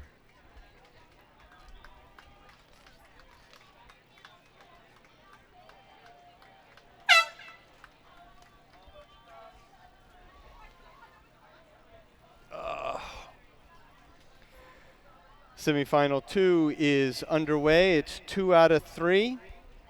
So top 2 make it into the final tomorrow. Lane 1, U17 racing team from Sarasota. Lane 2, CRI-B. Lane 3, U17 racing team Ashland B. Lane 4, Row America Rye B. Lane 5, TBC Racing B. And lane 6, Oakland Strokes. Again, even though there are all these B teams in this heat, or this semifinal, they got there through racing yesterday in a time trial. It's not as if they were all placed there randomly. There is a method to U.S. Rowing's madness after all. So There is. And it's cooked up by the referees to make this as fair as possible.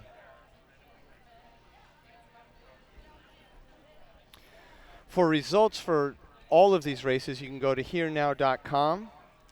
You'll see all the results and the schedule for future races for the rest of the regatta tomorrow, Saturday, and Sunday. Okay, U17 Ashland seems to have established an open water lead on the rest of the crews as they're in the third 500.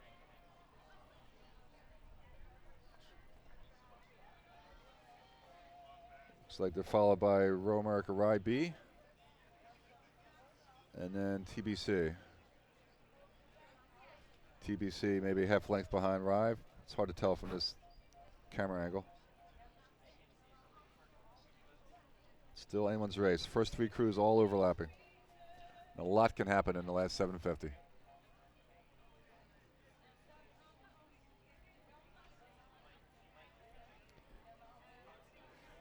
Looks to be about a boat length separating first, second, and third. A little bit of overlap, there. But a nice echelon with those 3 boats, 1, 2, and 3. Row America Rye cruising along at a 30. Sorry, Ashland at a 30.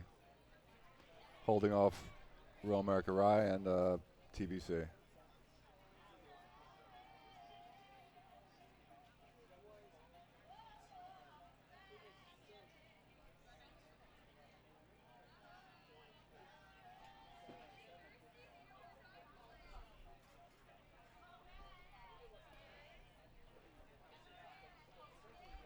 CRIB is in 4th, followed by U17 Sarasota, it seems. And then with Oakland Strokes is not in the picture. They're on the outside to the right. There they are. There's their bow. I see them. In 6th place. All right, 500 to go. Here we go. Showtime. Can TBC make a move past Rye to get that coveted 2nd spot?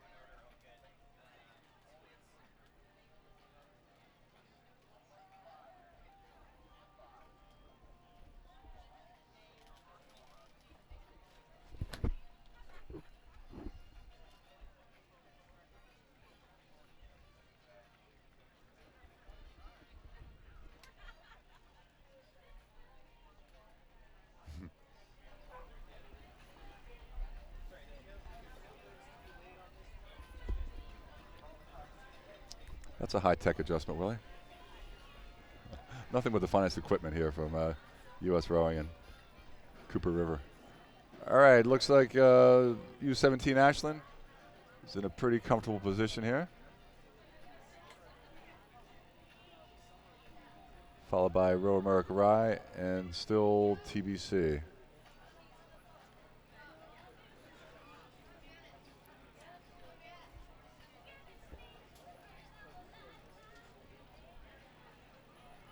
All 6 boats seem to be spread out fairly. And there's our 1, 2, 3. Ashland, Row America Rye, and TBC.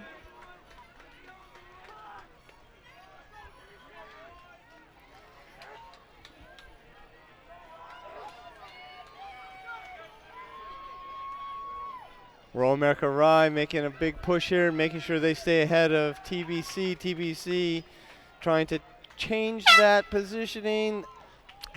Not enough real estate, and it's Ashland, Row America Rye, and TBC Racing. CRIB in 4th. On the inside here, that's U17 Racing Sarasota, and on the far outside, Oakland Strokes. All right, so U17 Ashland and Row America Rye B join another U17 Ashland and U17 Sarasota in tomorrow's final. So up next, U17 for Semi 3. Again, top 2 to the final. Lane 1, Maritime. Lane 2, U17 Racing Chattanooga. Lane 3, TBC. Lane 4, U17 Racing Ashland. Lane 5, Capital. Lane 6, U17 Racing Saratoga. And look at lane 6 out there. Is it 6 or 3? I think 6 and 3 are kind of. Well, no, wait. Well, It's hard to tell. 6, That's 2, it. and 3. 2 and 3. Yeah, I think 3's in the lead, just behind 2, and then 4 and 6 are right behind them. So you've got 4 boats all within contact for 2 slots. But it is lane 3 that appears to be out in front, and that is TBC Racing. They were placed in lane 3 because they finished in the top 3 in the time trial yesterday. So lane 3 is a preferred lane. Then lane 4, and they spread them out, and it usually creates the echelon that we've seen in most races, and it's based on how how fast they were in the time trial. So that kind of makes sense. And when you see the echelon like this, it means that nobody was sandbagging in the time trial. It's like, this is how fast they were. So of course, it's hard to sandbag in the trials because you don't know how fast everyone else is going. Exactly. It's like, well, we have 18 slots and whatever 36 crews. You got to lay it down. You got to go. Or 75 in the case of the U19 men's single yesterday. 75 competitors. It's crazy, huh? That's great for the sport. The sport is just growing and growing. And nobody from Alaska, though. Not those, just adults in Alaska. They'll be at Masters Nationals and maybe Masters Worlds down in Sarasota in September. Looks like Chattanooga might be making a move on TBC now. Waiting for the drone shot. This is still a picture from the boathouse as they're cruising down. About 6:50 to go here. Seems to be a very close race between first, second, and third. And actually, the drone is on the ground, so we're going to have to go for a long shot from the finish line. The drone's changing batteries. Or actually changing iPads, because that's what he uses to pilot the drone. And when he runs out of iPads, he uses his phone. Tricky.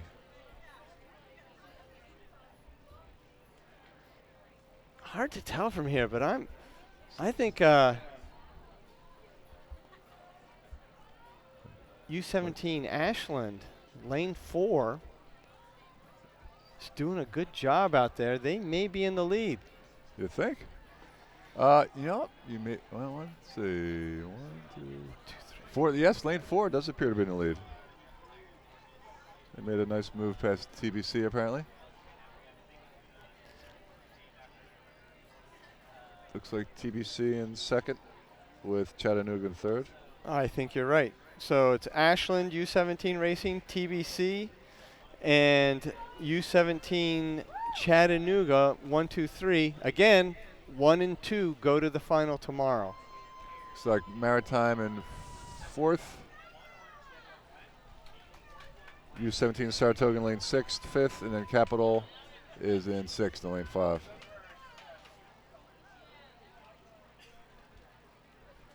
Currently. So lane 4, Ashland, which is the second priority lane coming out of the time trials, throwing down a really good piece today. TBC Racing, who had a faster time in the time trial, will right now looks to be in second, but look at lane 6 out there. Oh, they're making a move. Saratoga U17 Racing Team. I'd say they're in third now. Saratoga's made a move. Ashland's out of 37, trying to hold off everybody.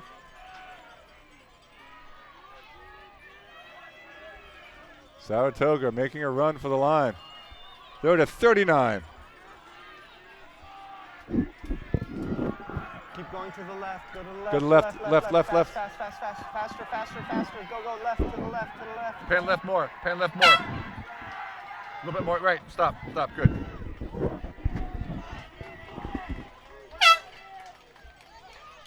All right. TBC just held off Saratoga. That was an exciting finish. Chattanooga 4th. Maritime 5th. Well, I couldn't tell. Maritime and Capital were 5th and 6th. You have to go to herenow.com to get the results for those last couple boats coming across the line. All right, so TBC and U17 Ashland C will be in tomorrow's final. Well rowed, gentlemen. And that's it for the U17 coxed 4s. We now move to the women's U19 coxed 4 semifinals, of which there are 3. So again, top 2 to the finals. And in lane 1, PNRA Mercer from the Princeton area, just up the road here. Lane 2, U18G High Performance Team B. Lane 3, Greenwich. Lane 4, TBC Racing. Lane 5, in the Ready, Set, Row flaming uniforms, which are awesome. And lane 6, Resilient.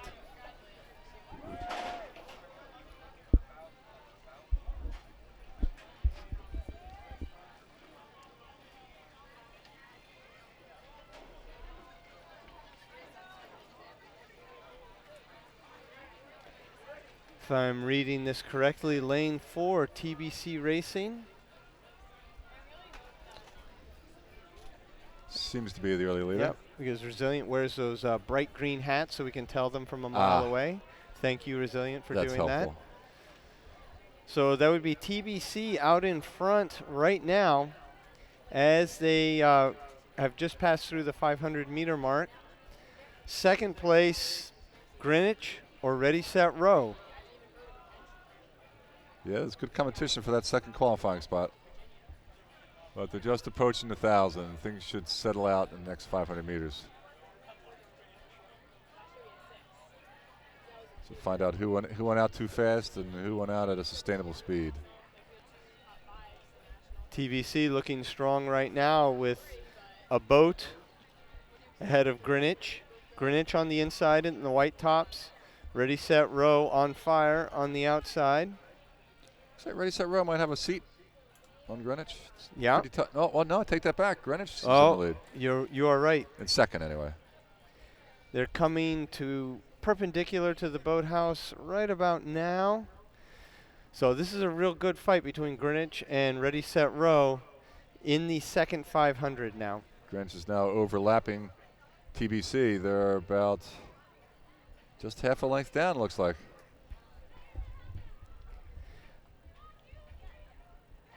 We should have the drone in the air for this one, so we'll go to that shot as soon as he's ready.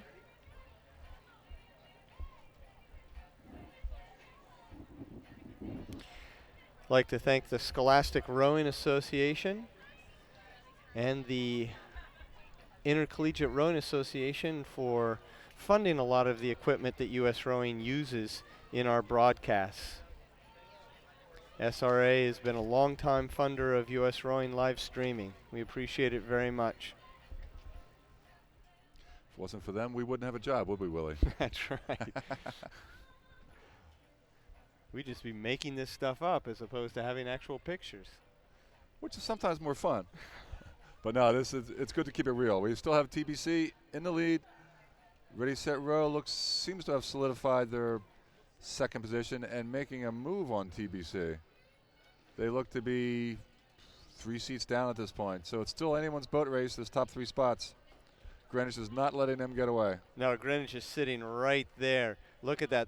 Now they're overlapping TBC. TBC did have a boat length when they passed the boathouse, but both Greenwich and Ready, Set, Row are eating into that lead. And look over in lane 1, PNRA Mercer. Oh, yeah. There they come. And they're dragging the HP High Performance Team B with them also. think Greenwich may have moved back into second. And seat. up a seat or two on TBC. You think they're up? No, not ahead of them. Oh, but, yeah, moved. but Yeah, they're into them. Yes. Yeah. About a half length down. This is anyone's battle. Let's see what's got some ratings here. Ready, set, row right there, too. Just one up. They're at a 37. Greenwich is at 34. And here comes Ready, Set, Row. This is a dogfight here, folks. And if you're in TVC's boat, you had a boat length, and now through the body of the race, you've been watching these other two crews come up on you. Now, if one crew comes up on you, and there's two to go, it's like, okay, we're still in this. But you've got two crews coming up on you. Whoa, watch out for Mercer. Mercer's in third place now, it looks like. Now they have three crews coming up on them. Whoa! This is fantastic. Greenwich looks like they're about to take over the lead from TBC, if this angle can be believed. Wow, well inside the last 500 meters. It is anyone's race here. There's four crews that are duking it out. Who can put the hammer down and seal the deal? Greenwich looks like they're pulling up Greenwich on even terms with TBC. Greenwich is at a 36. TBC running a little shorter at a 39. What's Mercer at? And Ready, Set, Row looks like they're in fourth place now. They're not giving up by any means. They are cranking at it. They're at a 40. Crews are just approaching 250 to go. It's still wide open. Greenwich and TBC are duking it out for 1 and 2, and Mercer and Ready, Set, Row are right behind them. Wow, look at this race, folks. With some of these races, the finals tomorrow are going to be incredible. Barn burners, as we used to call them. 38 for Greenwich. TBC's throwing everything at it. They're at a 42. 42 in a 4 width. The Cox 4. Go, go, go, go, go. Fantastic. So Greenwich, they have now overtaken TBC into first place, but just by a little bit. Just by a seat. Yep. Keep panning. That's it. Follow around. Oh, no, they're cruising away now. Look at them. I think they've broken them. So TBC, left. Greenwich, TBC in second. On the inside, what? Oh, sorry, that was Ready, Set, Row. But Mercer coming from the depths up to fourth place. So who's fifth then? U18G? Yes. And Resilient is coming in sixth. Wow, what a race, folks. That was phenomenal. So Greenwich and TBC putting in a great battle. You don't see too many come from behind victories. So hats off to Greenwich. That was a strong performance. On the course and underway, U19 women's 4 width. This is semi number 2. Gosh, could we hope for such an exciting race? This is in great. Semi number 2. Who needs English handling? There's great racing going right here on the Cooper River. And who needs the Thames River? in lane 1 is U18G High Performance Team C. Lane 2 is Row West Racing Camp B. Lane 3, Row West Racing Camp A. Lane 4, CRI. Lane 5, CRI B. And lane 6, CRI C.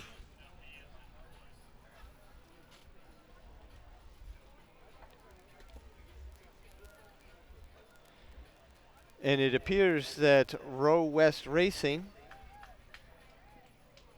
the A boat, is out in front. Looks like half a boat, maybe more, over CRI. CRI or Row? There's two Row Wests. What, Right. So And A appears B's to be leading in A? it. What No, are we I seeing think here? A is beating B.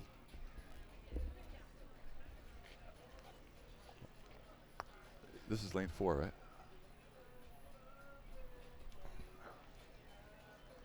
Oh, lane 3. Okay. Yes, right, lane 3. Rowas Day and CRI seem a pretty comfortable lead at this point. They're just about the 1,000-meter mark, or just after. Not quite sure. Just about to the 1,000-meter mark, and so Row West Racing Camp and CRIA open water over third place, Row West Racing Camp B. CRIB is in fourth, and not sure about CRIC or the high performance team. They're in fifth and sixth.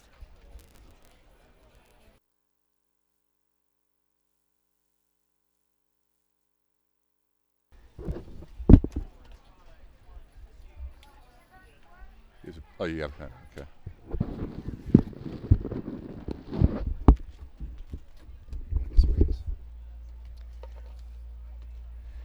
So comfortably out in front is Row West Racing Camp. CRI in second place. Row West B in third. Again, in these semifinals, there's 3 of them, so top 2 to the final.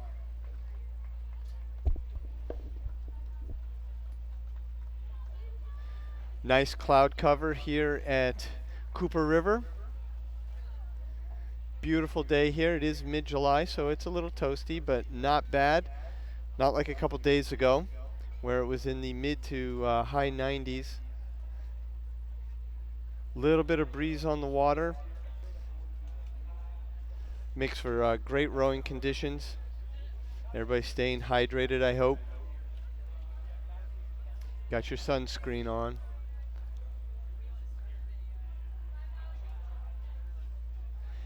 $1,800 entries at this regatta. It's the largest club nationals we've ever had, and that broke the record from last year, which was also a record.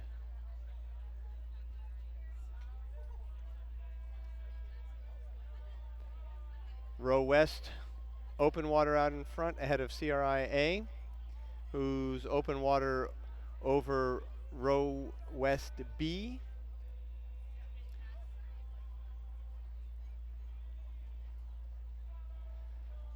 Row West B trying to move back into CRI. They have some time to do it if they have that base speed to get back in there. Being down by a boat length and coming back, certainly been done. It's not easy, but it's certainly been done. It's been done today. We watched it a little earlier.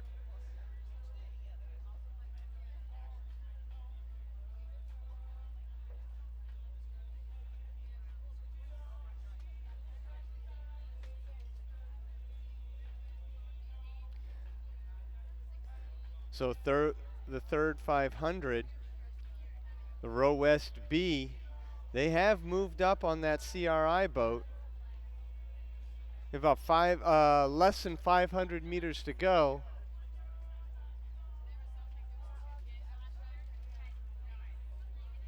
CRI is in the advantageous position, not only just being ahead, but they can see out of their peripheral vision what that Row Camp B boat is doing, or the Row West Camp B boat is doing. And if Row West makes a move, they can counter it. Probably do it without even having their coxswain tell them. But we will see as they get close to the finish. Row West Racing Camp A out front.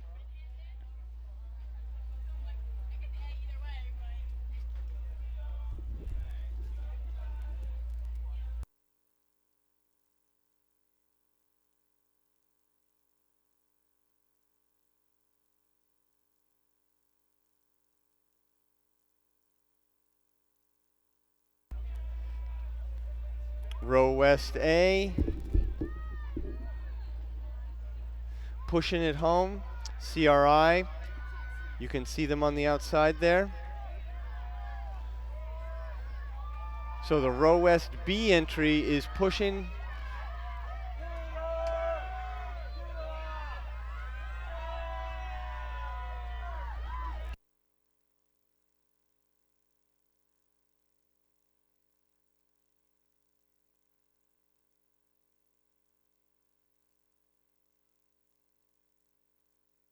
So row west across the line, CRI. Across the line, row west B.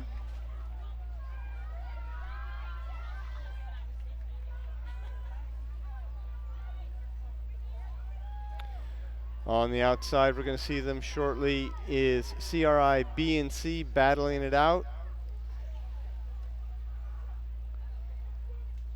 B staying just barely ahead of C. And then on the inside, we'll see them at the bottom of the screen, is the U18G high performance camp.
This is semifinal 3.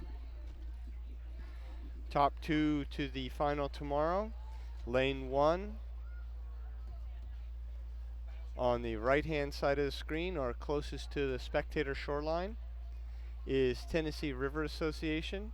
Lane 2, Penn AC. Lane 3, PNRA Mercer. Lane 4, U18G High Performance Team. Lane 5, Penn AC B. And lane 6, furthest away from the camera, or at the bottom of the screen, is Ready, Set, Row.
Appears that PNRA Mercer out in the lead here. And it is second place. Look at this battle. U18G High Performance Team and Penn AC battling out for second place. Mercer finishing in the top 3 in the time trial, so they got the priority lane of lane 3. They're out in front.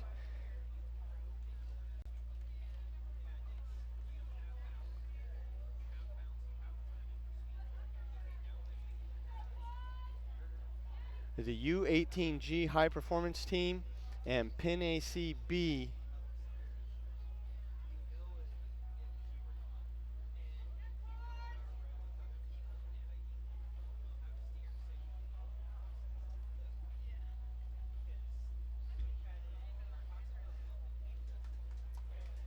now separated by about a boat length.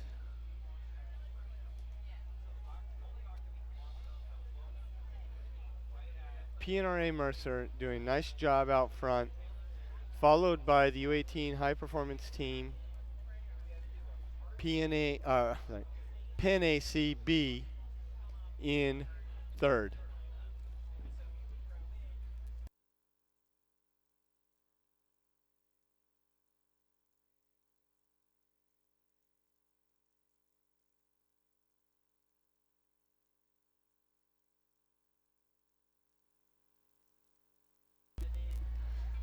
The high performance team leaving Pin ACB behind and chasing down PNRA Mercer.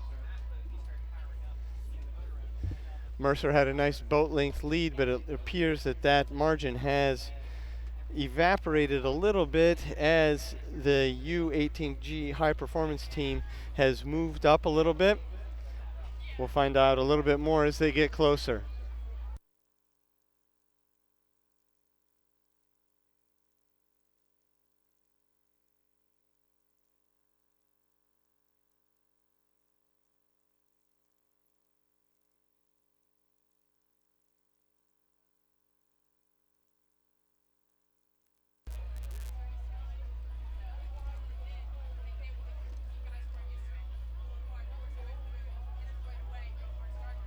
PNRA Mercer in the middle of the screen.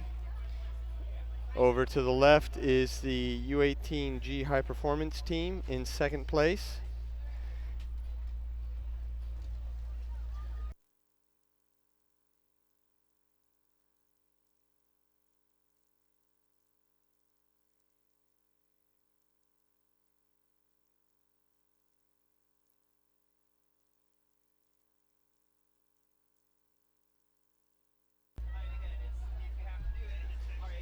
PNRA Mercer in the white tops.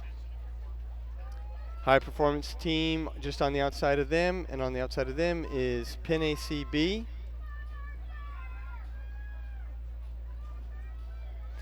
Those are the top three boats.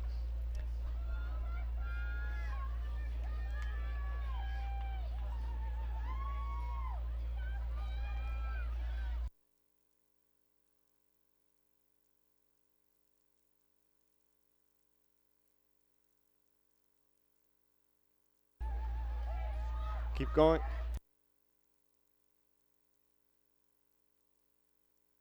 PNRA Mercer across the line. High performance team.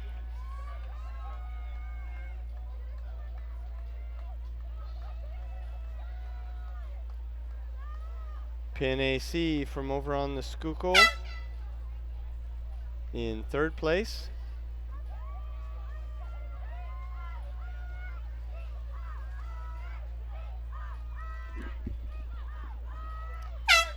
Pin AC across the line.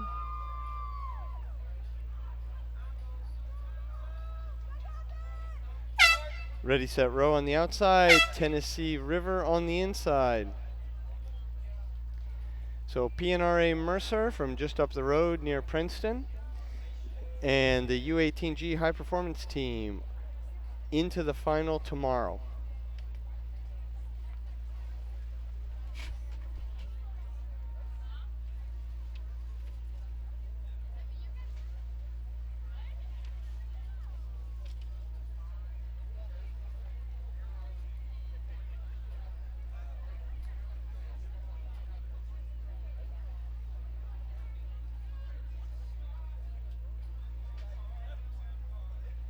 Up next is the women's U17 8 semifinal 1. There are 2 semifinals in this event, which means the top 3 go to the final tomorrow.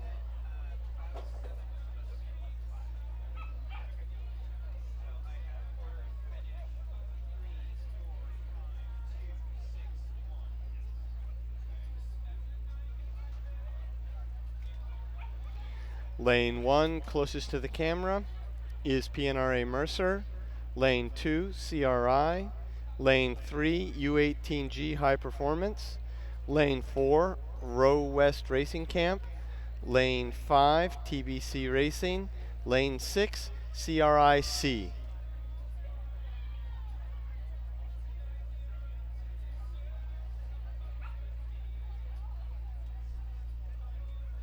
Again, top 3 go to the final tomorrow.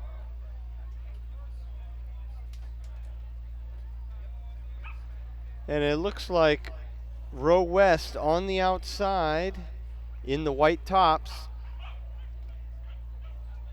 The U18G High Performance Team and CRI, those 3 are out in front right now.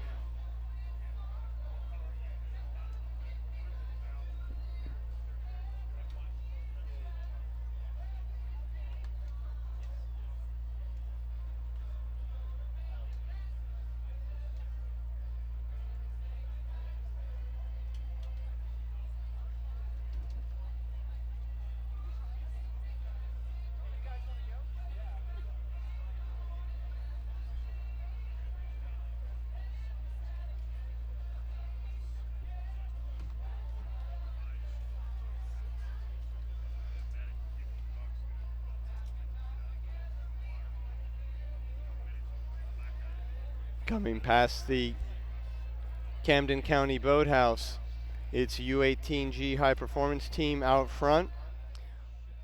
Row West and CRI in second place, battling second and third. I'd give it to CRI and Row West in third. And from the drone shot, that becomes a little more apparent.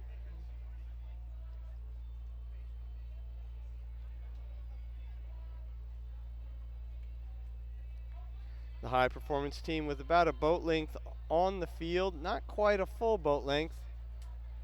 And then CRI and Row West Racing Camp, boy, they are neck and neck as they come through just a little past the 1,000.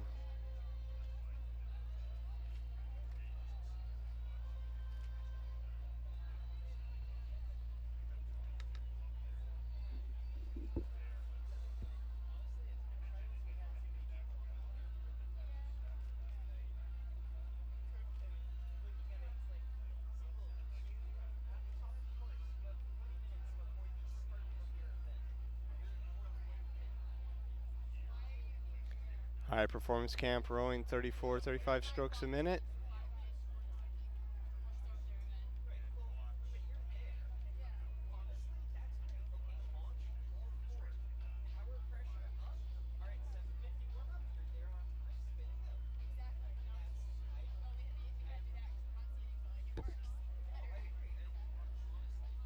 Looks like CRI in second place now.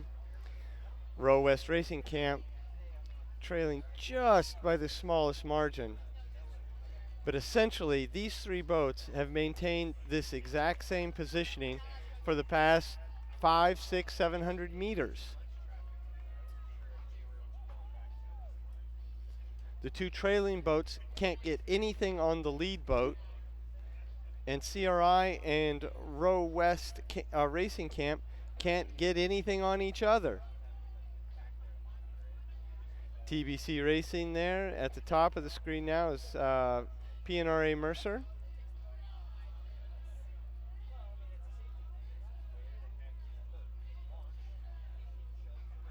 DBC from the DC area, running out of Thompson Boat Center.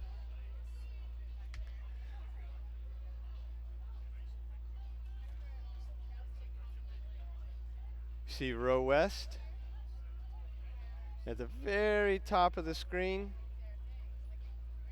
There we go, more in the middle now. But now the U18 High Performance Team moving out just a little bit of open water on the 2 boats dogging it down the course. These 2 boats have just been on the heels and going, and they've been battling each other looking across. not able to get very much advantage on each other. Give it to CRI right now by a seat or two, but that's it.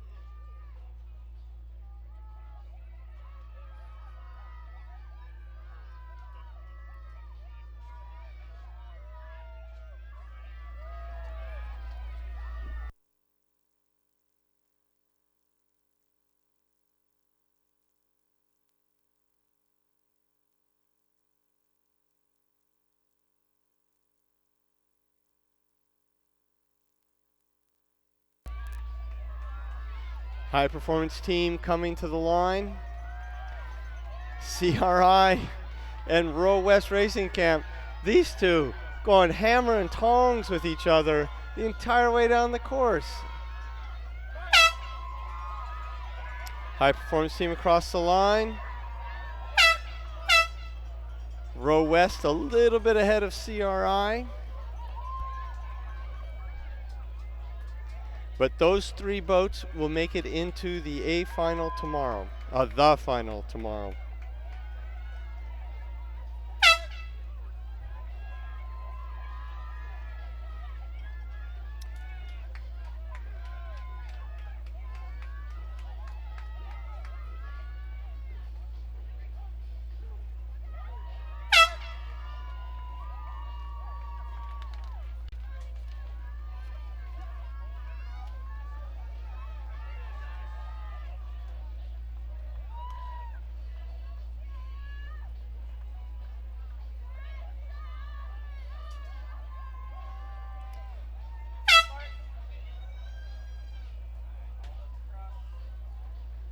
The second semi is on its way.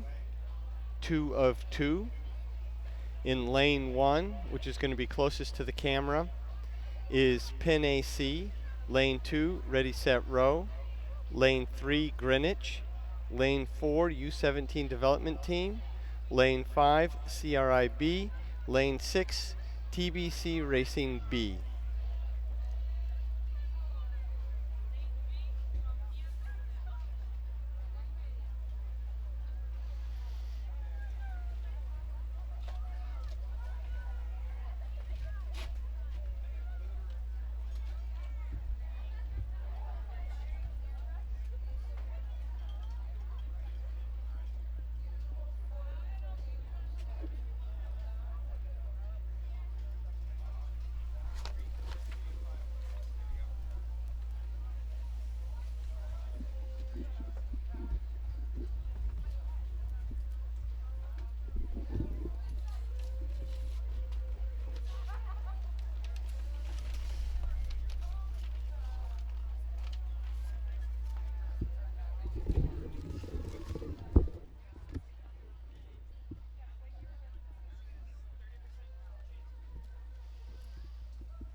Lane 3, Greenwich out front, closely followed by Ready Set Row, U17 Development Team, and CRIB.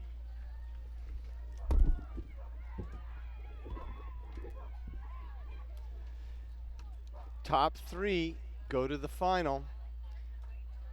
And right now, that'd be the 3 boats in the lower part of your screen. Greenwich, U17 Development Team, and CRIB.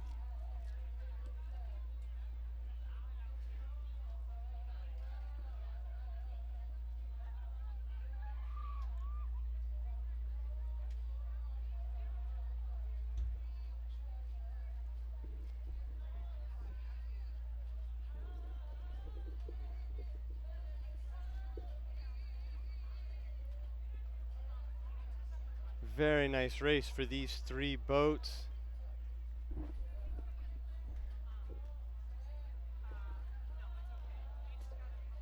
They appear to have open water on the rest of the field, so now it's just a battle for lane position.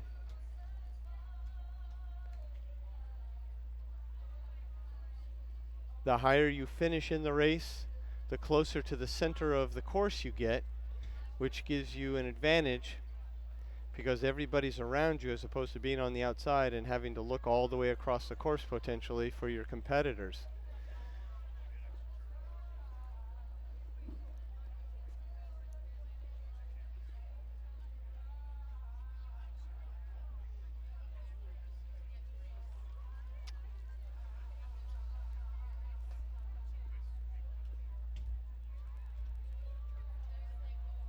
They're about 1250 in, 750 or so meters to go.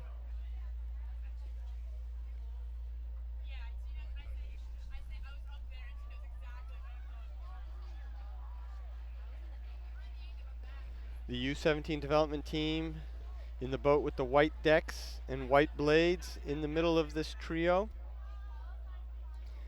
Greenwich going with them, CRI-B not quite able to maintain the speed of the other two, but still in a position to earn themselves a spot in tomorrow's final.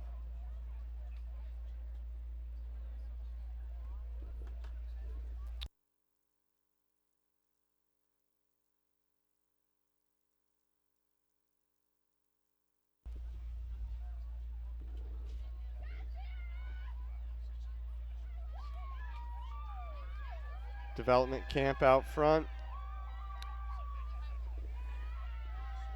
Greenwich now a boat length behind. CRI about a boat length behind Greenwich as they start to spread out a little bit.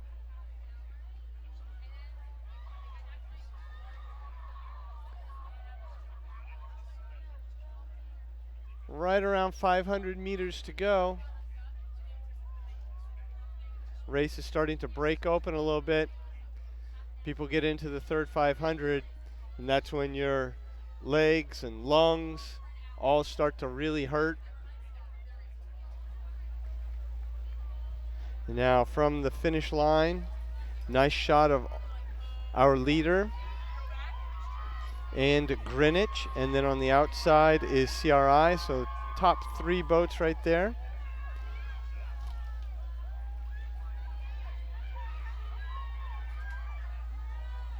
That's the U17 development team.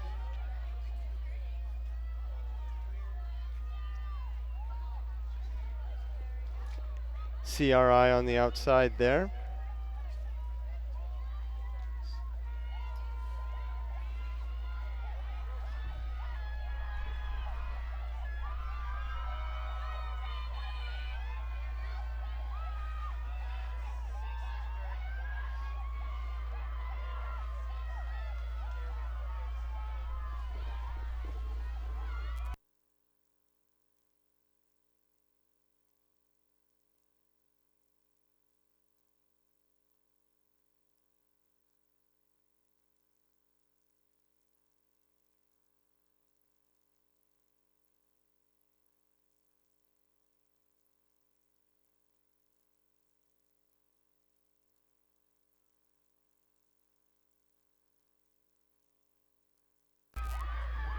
So development team, Greenwich CRI-B into the final tomorrow.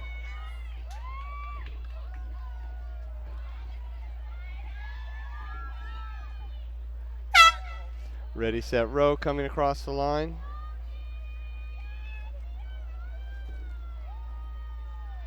And one more team, TBC Racing B. B to line in just a moment.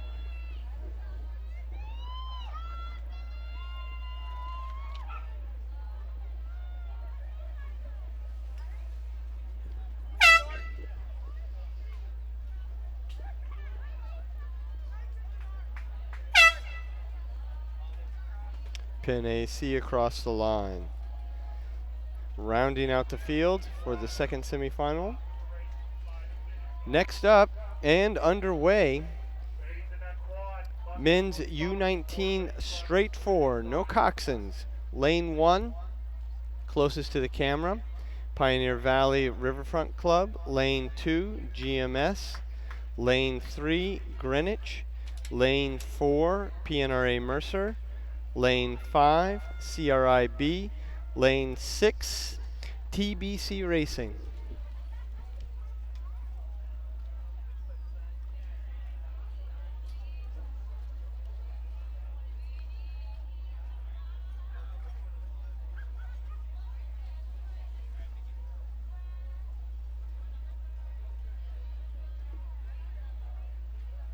Right now it looks like Greenwich is out in front, followed by GMS and Mercer in third. We'll get a better perspective when we get the drone up shot.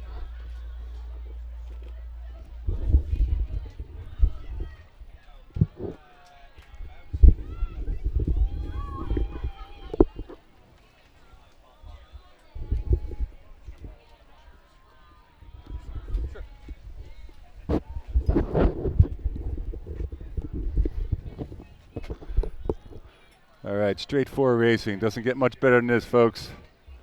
All the speed and none of the coxing.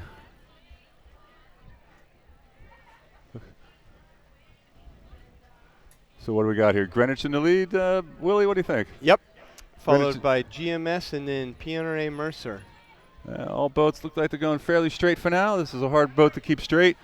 It's not a quad where you naturally pull evenly, but you have guys on both sides, and you have different arcs of power from the bow seat having an advantage over the two seats. So it really takes a lot of practice to these boats straight. Lane 6 here is toying with the starboard buoys now, but he's doing a good job of just staying out of it.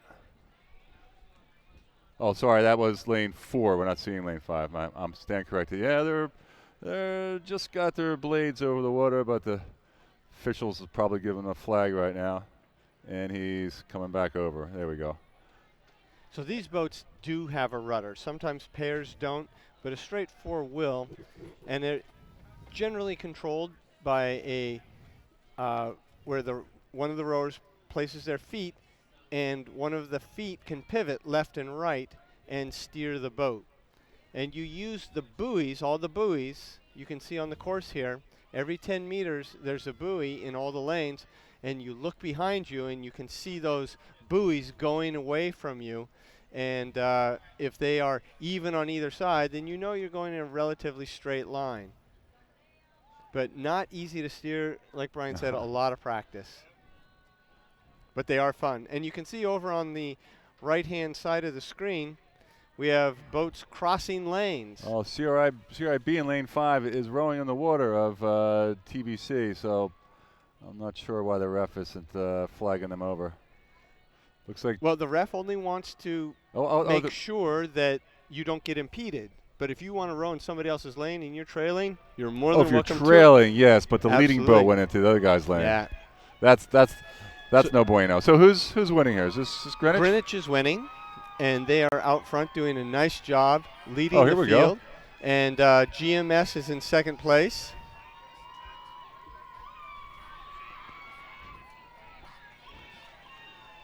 Third being PNRA, it looks like. This is a top 2 to the top 3, right? Top 3 to the final. Correct. Okay, so PNRA will, barring any shipwreck, will also make it to the finals. So that's Greenwich across the line.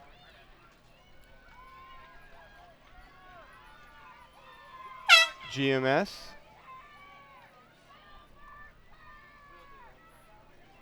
PNRA Mercer. And those three will advance tomorrow. CRIB. And rounding out the field will be TBC Racing. Did lane 1 scratch in that race? Must have. A lot of racing over the course of the regatta for these kids. Sometimes you have to reprioritize.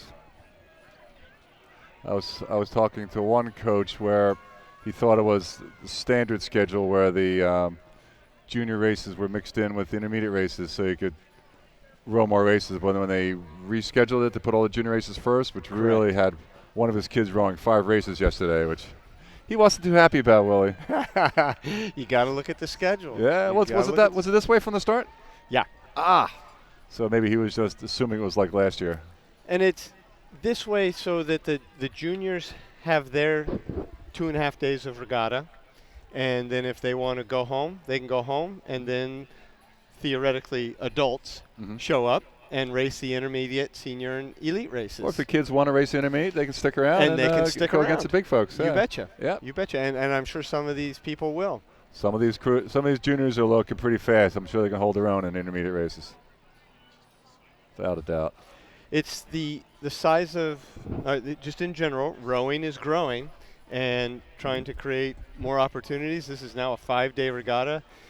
And Wow. who knows, it might even get bigger. Went to a time trial this year, and little discussion about that, because you don't do well in the time trial, you're done. You don't get a second chance down the course. My single sculler was 24th out of 75 in the time trial, so Yep. he did make the top 18. So it's a scheduling issue. You can't have 10 heats that take an hour to run for an event. So you have to Exactly. find a way of making it fair for everybody, but not taking forever. And we've certainly seen with the placement of these boats in these races, generally, and as I speak, here's the exception, but generally, they've been following their placement in the time trial, creating that echelon of lane 3, and here's the exception, but lane 3 typically the leader, and the boats trailing behind. Oh yeah, look at this. U18B Yeah. in lane 5. As Second semifinal. All crews seem to be going fairly straight this time. U18. So U18B is just ahead of U18A, I suppose, in lane 4. With who's that? Penn AC in the Empacher, yellow Empacher. You bet. Yep. And third, followed by GMS in lane 3. So Fourth GMS, place. they are working obviously as hard as they can, but they need to beat Penn AC to get into that final tomorrow, and that's going to come down because it's hard to say, but boy, those two are really close. The two leaders, open water, on the 3 and 4, but that battle for 3 and 4 is good. Yeah, I don't know about water on Penn AC. They're just okay on steering. Looks like he's playing with his port buoys. Now GMS looks like they're throwing a wobbly off the port side a little bit. But HP in lane 5 seems what lane is that? No, HP in lane 4 is in the lead. Yep, followed right by So A HP managed, in 5. while we were chatting, A managed to overtake B. So maybe the coach was right after all. And top 3 to advance. Now we have Penn AC a length down in third place, followed hotly though by GMS. There's no more than 2/3 of a length. And you can see in lane 5, these boats are tricky to steer.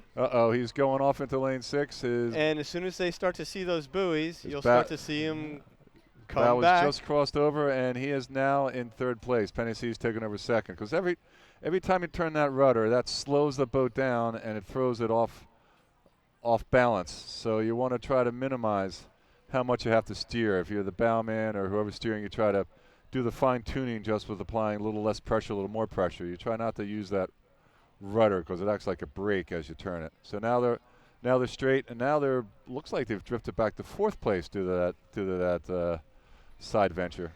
But you could throw a blanket over 2, 3, and 4 here, folks. This is going to be a real humdinger of a finish.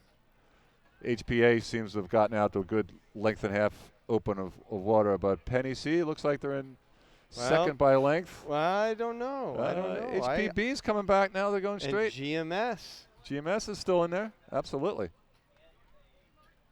Last 500 meters, folks. It's anyone's call as to who the top 3 boats will be.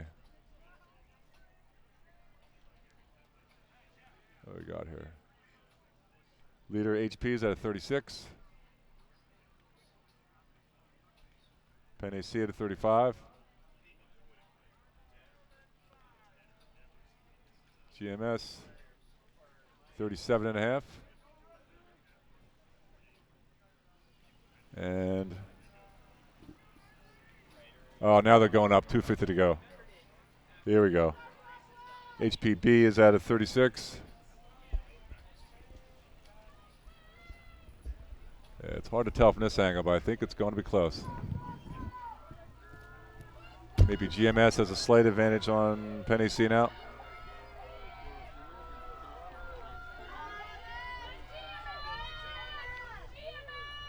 HP at 38. HPB at 37.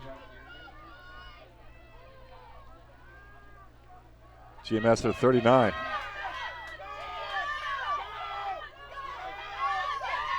A little further left. Good. Whoa!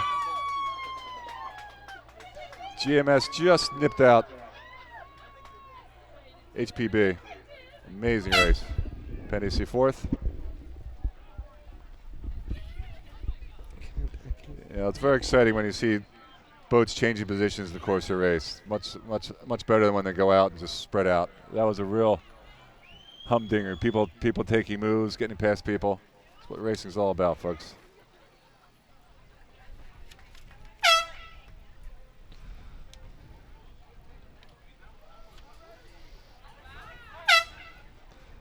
So 18B HPA, GMSB, and 18BB will advance to tomorrow's final.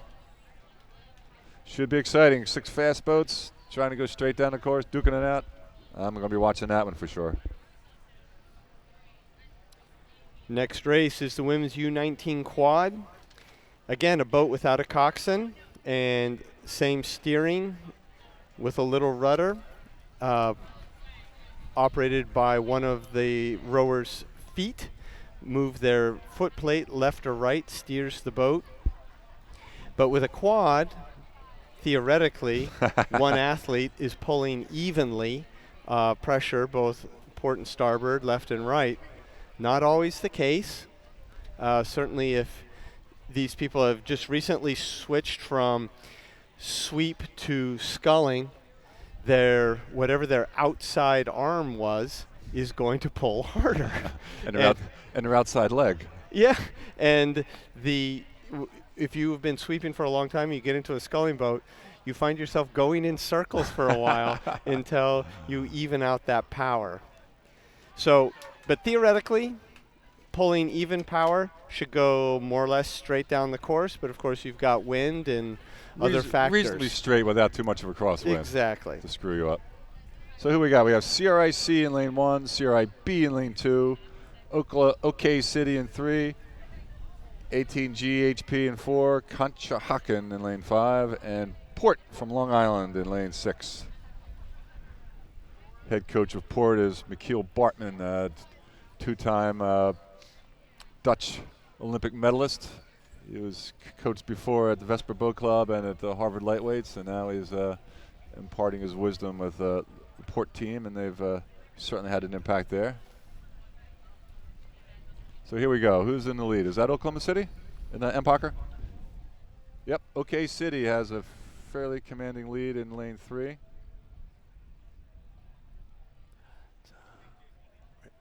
There they are. Followed by the U18G High Performance Team and then CRIB. Those are the top 3. There are 3 semis, so top 2 go to the final tomorrow.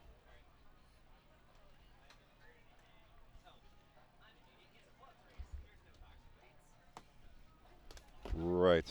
So at this point, there's pretty clear positions established. With Oklahoma City High Performance Center out front. The U18G HP team in second. And open water between those 2 and CRIB. And those geese better get out of the way in 4, 5, and 6 because they've got 24 oars bearing down them. Oh, lane 4 just took a big bat turn. Where are they going? Did it hit a goose? Well, they're still comfortably in second place, but that was a little bit of a bat turn. Now 5 and 6 are going through the geese, who did not do a good job of getting. Oh, there's one flapping out of the way. Good. Everyone's safe.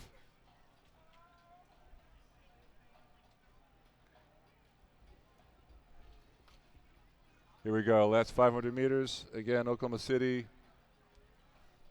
steadily in the lead, followed by 18G in lane 4, and then followed by CRIB is trailing a bit. By Conshohocken, Port, and CRIC.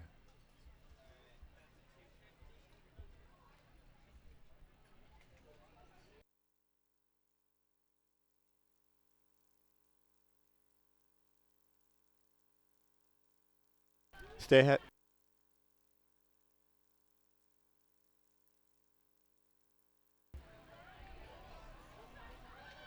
Oklahoma City sculling along to 34, looking very nice.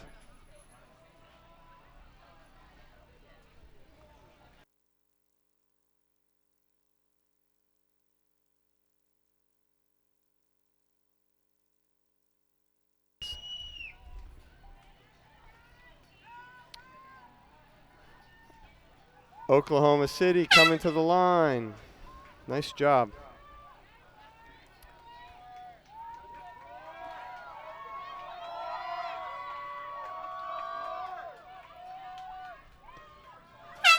High performance team coming to the line.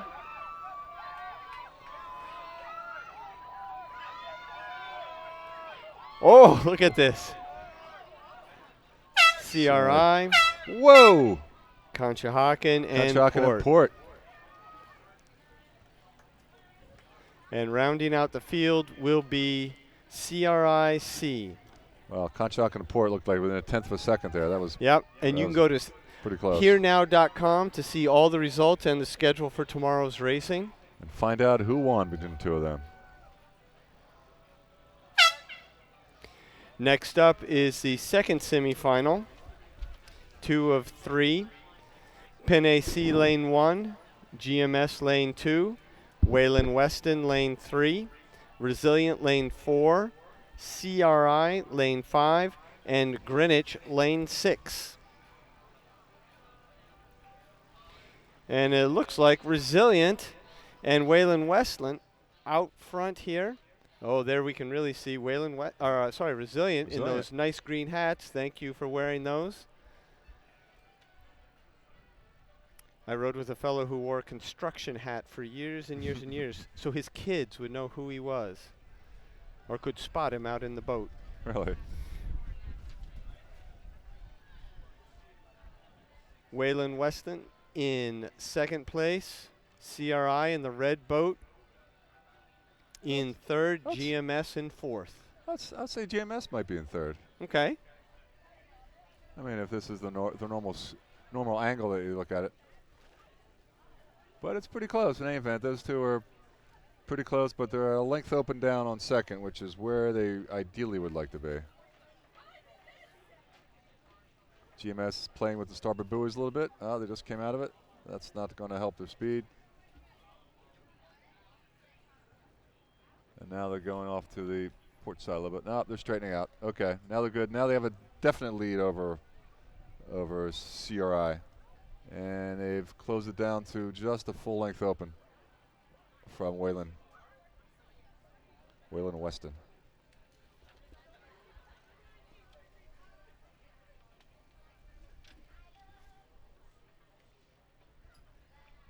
Now you see the top 3 crews here.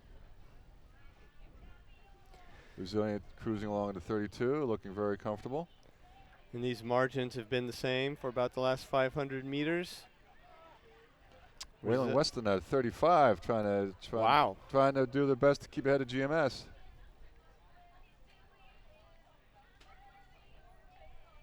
At a 33. Well, it's 600 to go. And we see Greenwich down at the bottom of the screen there.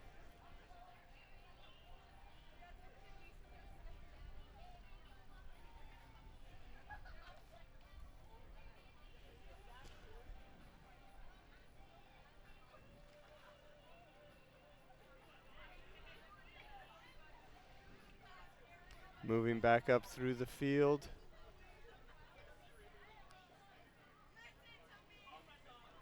And there's Resilient. Strong looking crew out of Resilient. And a quad, you really want to sit fairly upright. It's not a lot of body swing because the boat's moving so quickly. You just got to get the blade in and crank your legs and finish it short and just get up for the next one. These girls are doing a good job of rowing proper technique for a quad. Hats matching their oars. Cruising into 35. Just swinging along, making that boat hum. Looking good. Wayland Weston was holding off GMS, so they'll be in the finals as well, barring any last-minute mishap.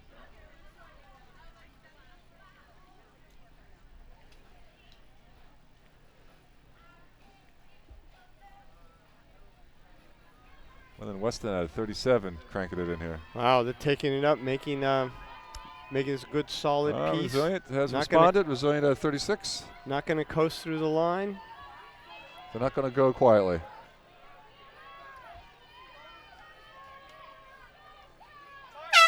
Resilient across the line. Waylon Weston in second place. Those are the two crews that are going to advance to tomorrow's final. GMS coming in third. CRI.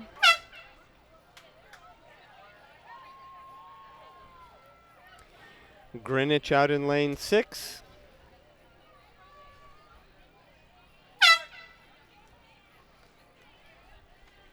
And Penn AC rounding out the field in Semi 2.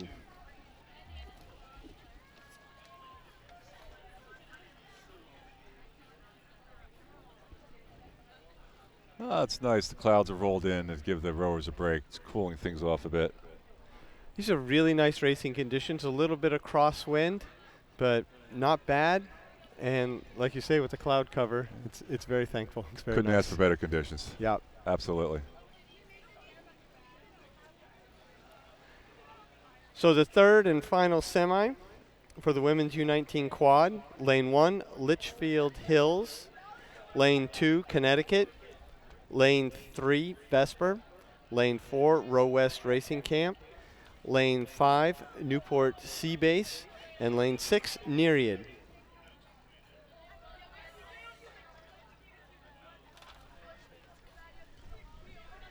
And they're approaching the 1,000-meter mark now. And let's see who's sorted out what. That's a pretty pink and white quad they're racing there. That Who is. is that?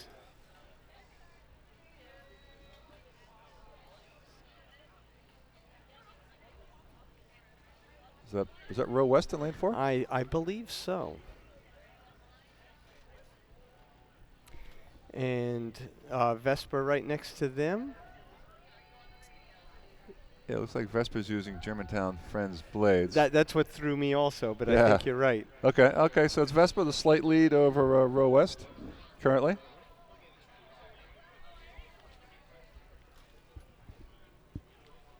Oh. As the crews are in the third 500, this is showtime. Who's learned how to swing together and relax, set the boat up, and just get every inch of run every stroke? As Ted Nash used to tell us, it's a simple sport. You get the thing in at the catch, you hump on it, and you lay back. But you do it together.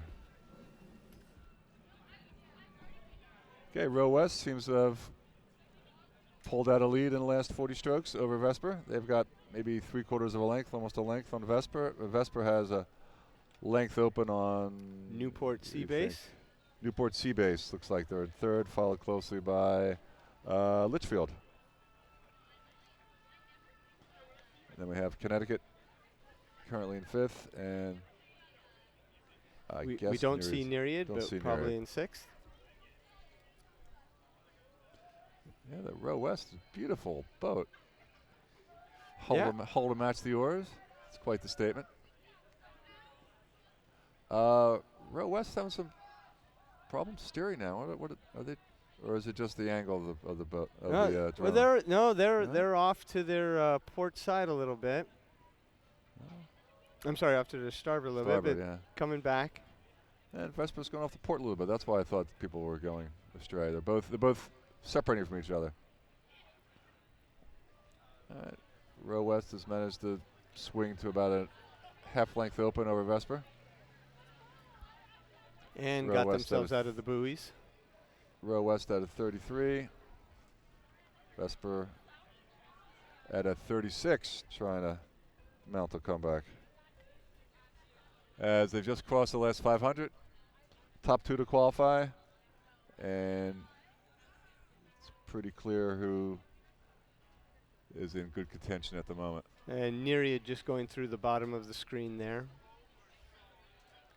Far side, Litchfield in Connecticut.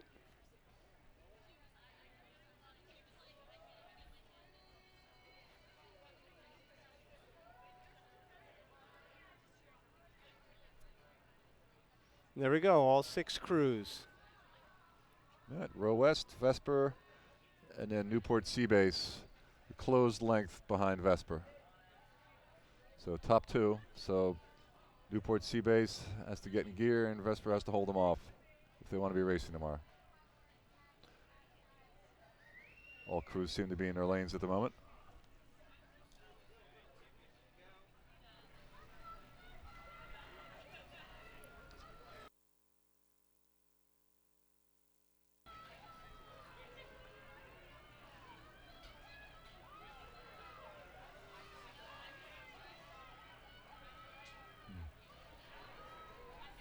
Row West Racing Camp, about 100 meters to the line.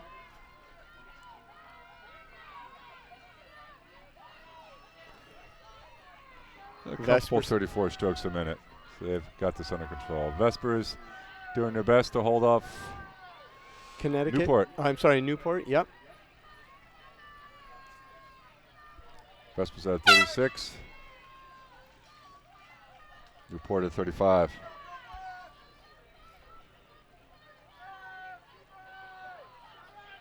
A little bit further left, slightly. There we go.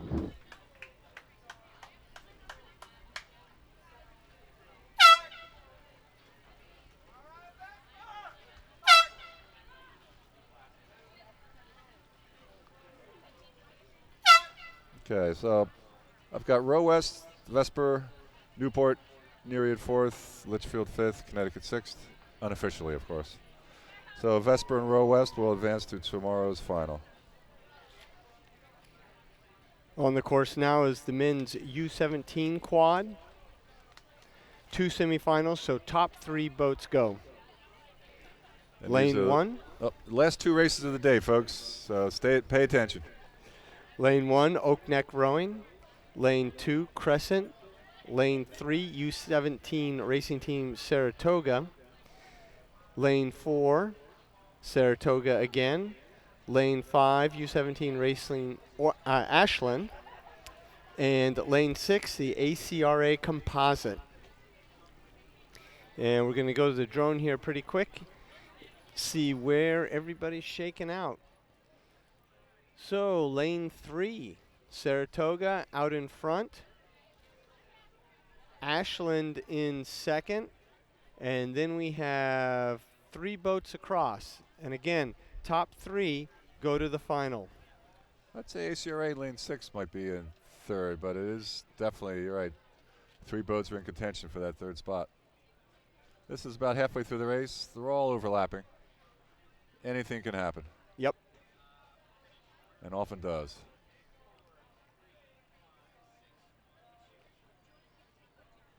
So Saratoga and Ashland, they're out front, but ACRA in 3rd with the other Sarasota team in 4th. Sarasota might be in the lead by a seat or 2 now in the blue boat. What do you think? In 3rd place? Yeah, well, yeah, Maybe. It's a dead heat right now for 3rd. Crescent seems to be falling off, and Oak Neck is bringing up 6th place.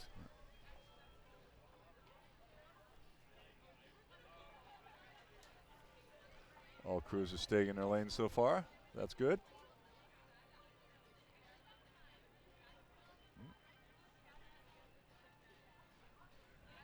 Ashland seems to be in the middle of a push. Trying to eat into the lead of Saratoga. It looks like they've closed it to a close length. They've pulled away from 3rd and 4th a bit.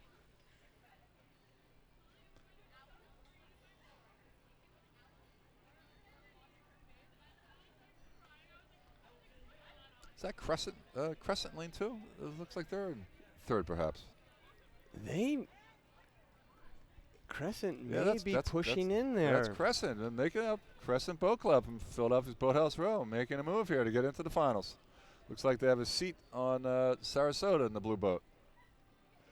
But watch your steering, Crescent. Drifting towards port.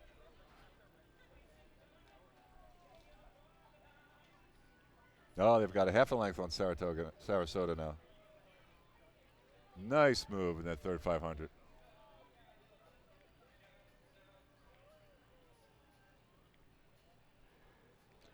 Saratoga continuing to dominate this race at a 33, pounding it out. Followed by Ashland in second, but third place is still up for grabs. And that's important, top 3 to tomorrow's final. Really like that move Crescent made in the 3500. They really. Oh, did you see Pulled it that Saratoga took a little bit of a digger? No, I missed that. Oh yeah, now they're down by over half a length to Crescent. What was it? There's Ashland in the lead now. Ashland's just taking over the lead from Saratoga. Saratoga took that digger and Ashland went right by. Right at the 500. It can happen that quick, folks. But it's not over.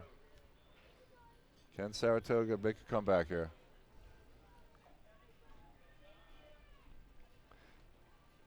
So Crescent, a little bit of steering issue there, but they have just slowly looks to have worked themselves into third place possibly. Yeah, they're breathing down the necks of Saratoga even. About a quarter length up behind them. Here we go, last 250. I think Ashland just accepted that gift from Saratoga, and they're taking full advantage of it.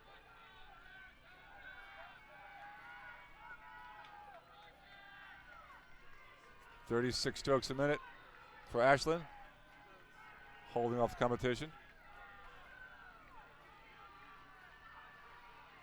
Saratoga at a 38 now. See if they can reel them in. Third place is anybody's guess. It's either Crescent or Sarasota.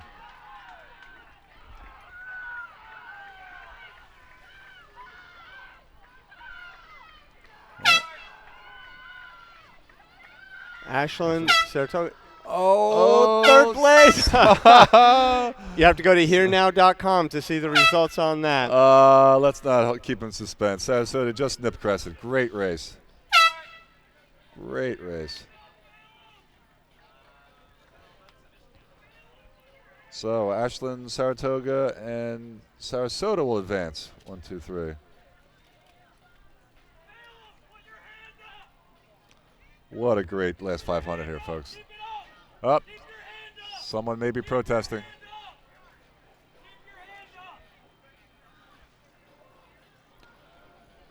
Not sure what.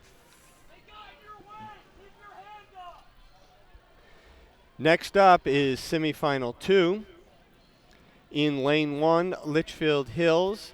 Lane 2, U17 Racing Sarasota. Lane 3, Row America Rye. Lane 4, Maritime. Lane 5, Conshohocken. Lane 6, GMS.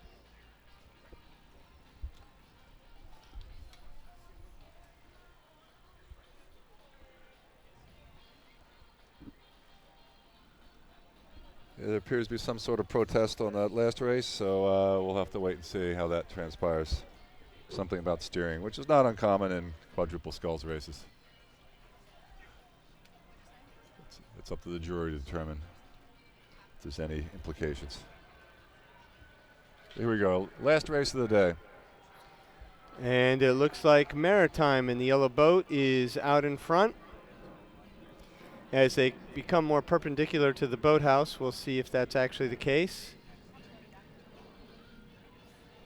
And the next 3, Conshohocken, Row America Rye, and U17 Sarasota. Not Saratoga, Sarasota. So Sarasota seems to be making a move not only for second, but they're making a push on first here. Sarasota rowing with their German national team color blades. I don't know what that's about. Maybe we'll find out. I think they bought them at the World Championships and just forgot to repaint them. Yes, forgot to repaint them. It happens. So Maritime and Germany or Sarasota, one of the two, in second place. Deutschland am Sarasota. Deutschland on Intercoastal. There we go. Yeah, Sarasota's making a strong move. We'll have to see if they're in the lead when we get a better shot. We'll go to the drone here in just a moment.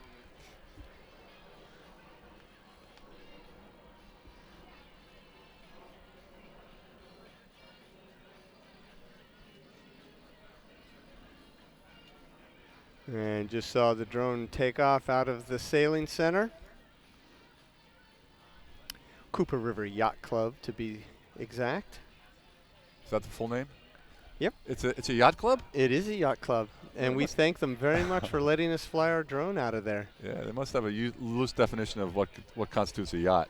You know, but I bet they have reciprocity with every yacht club in America. There you go. Well, hey, I'm actually a member of the Nettles Island Yacht Club down in Florida, and I don't have a boat. There you go. Show 'em my card, and I'm good anywhere. Oh, anyway, back to the racing. Last race, and Sarasota. Well, yeah, and Maritime. Looks like they may have a lead. Couple seats. Hard to tell. And remember, this is 3 boats. Row America is in third, followed on hotly on their heels by Litchfield and Conshohocken. Conshohocken. This Yes. could be an exciting finish. Yeah, Sarasota made a strong move in that third 500. They're clearly in first place. But third place is anybody's to grab now. We got 3 boats within a quarter of a length here. Maritime better watch out. Okay, Sarasota's got about 3/4 of a length now, and look like they're powering away. And Row America Rise having to do a little bit of steering, get out of the port buoys. Didn't seem to have slowed them down very much. But we've got 3 boats across for 1 slot. Conshohocken seems to have dropped back a little bit here, but it's not over till it's over. So we've got 2 reasonably clear leaders and then 3 boats for third place. Though saying that, Sarasota in lane 2 seems to be making a bid here for second place. So this drone's not in a good position. It's hard to say. And Row America Rye is having some steering issues, which you can see drops him back by about a half a boat there. Yeah, the blades are right on the buoy line. And That's you're not not only fun. rowing a longer distance, but as Brian was saying earlier, if they are using the rudder, that's slowing them down. And then you get in the buoys and you start whapping buoys with your blade, and that's disconcerting. Yeah, someone can catch a crab. Well, here we go. Last 150 meters. Very tight racing here.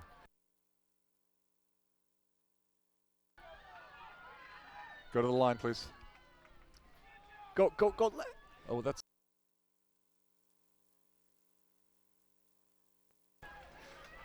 All right. Sarasota. Whoa! across the line. Whoa! Too close to call. Now you are going to have to go to herenow.com to find the results for that. That was fantastic. So that was Sarasota 1, and then Row America Maritime and Conshohocken? Is that I the believe third so. one? Wow. What a way to finish the day's racing.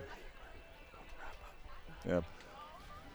Okay, well, the results of the last 2 races are still unclear, folks. You'll have to check on here now. Racing will recommence tomorrow. The finals will start at 8 a.m. I'll be doing the commentating as well as the immortal, legendary Jim Glavin.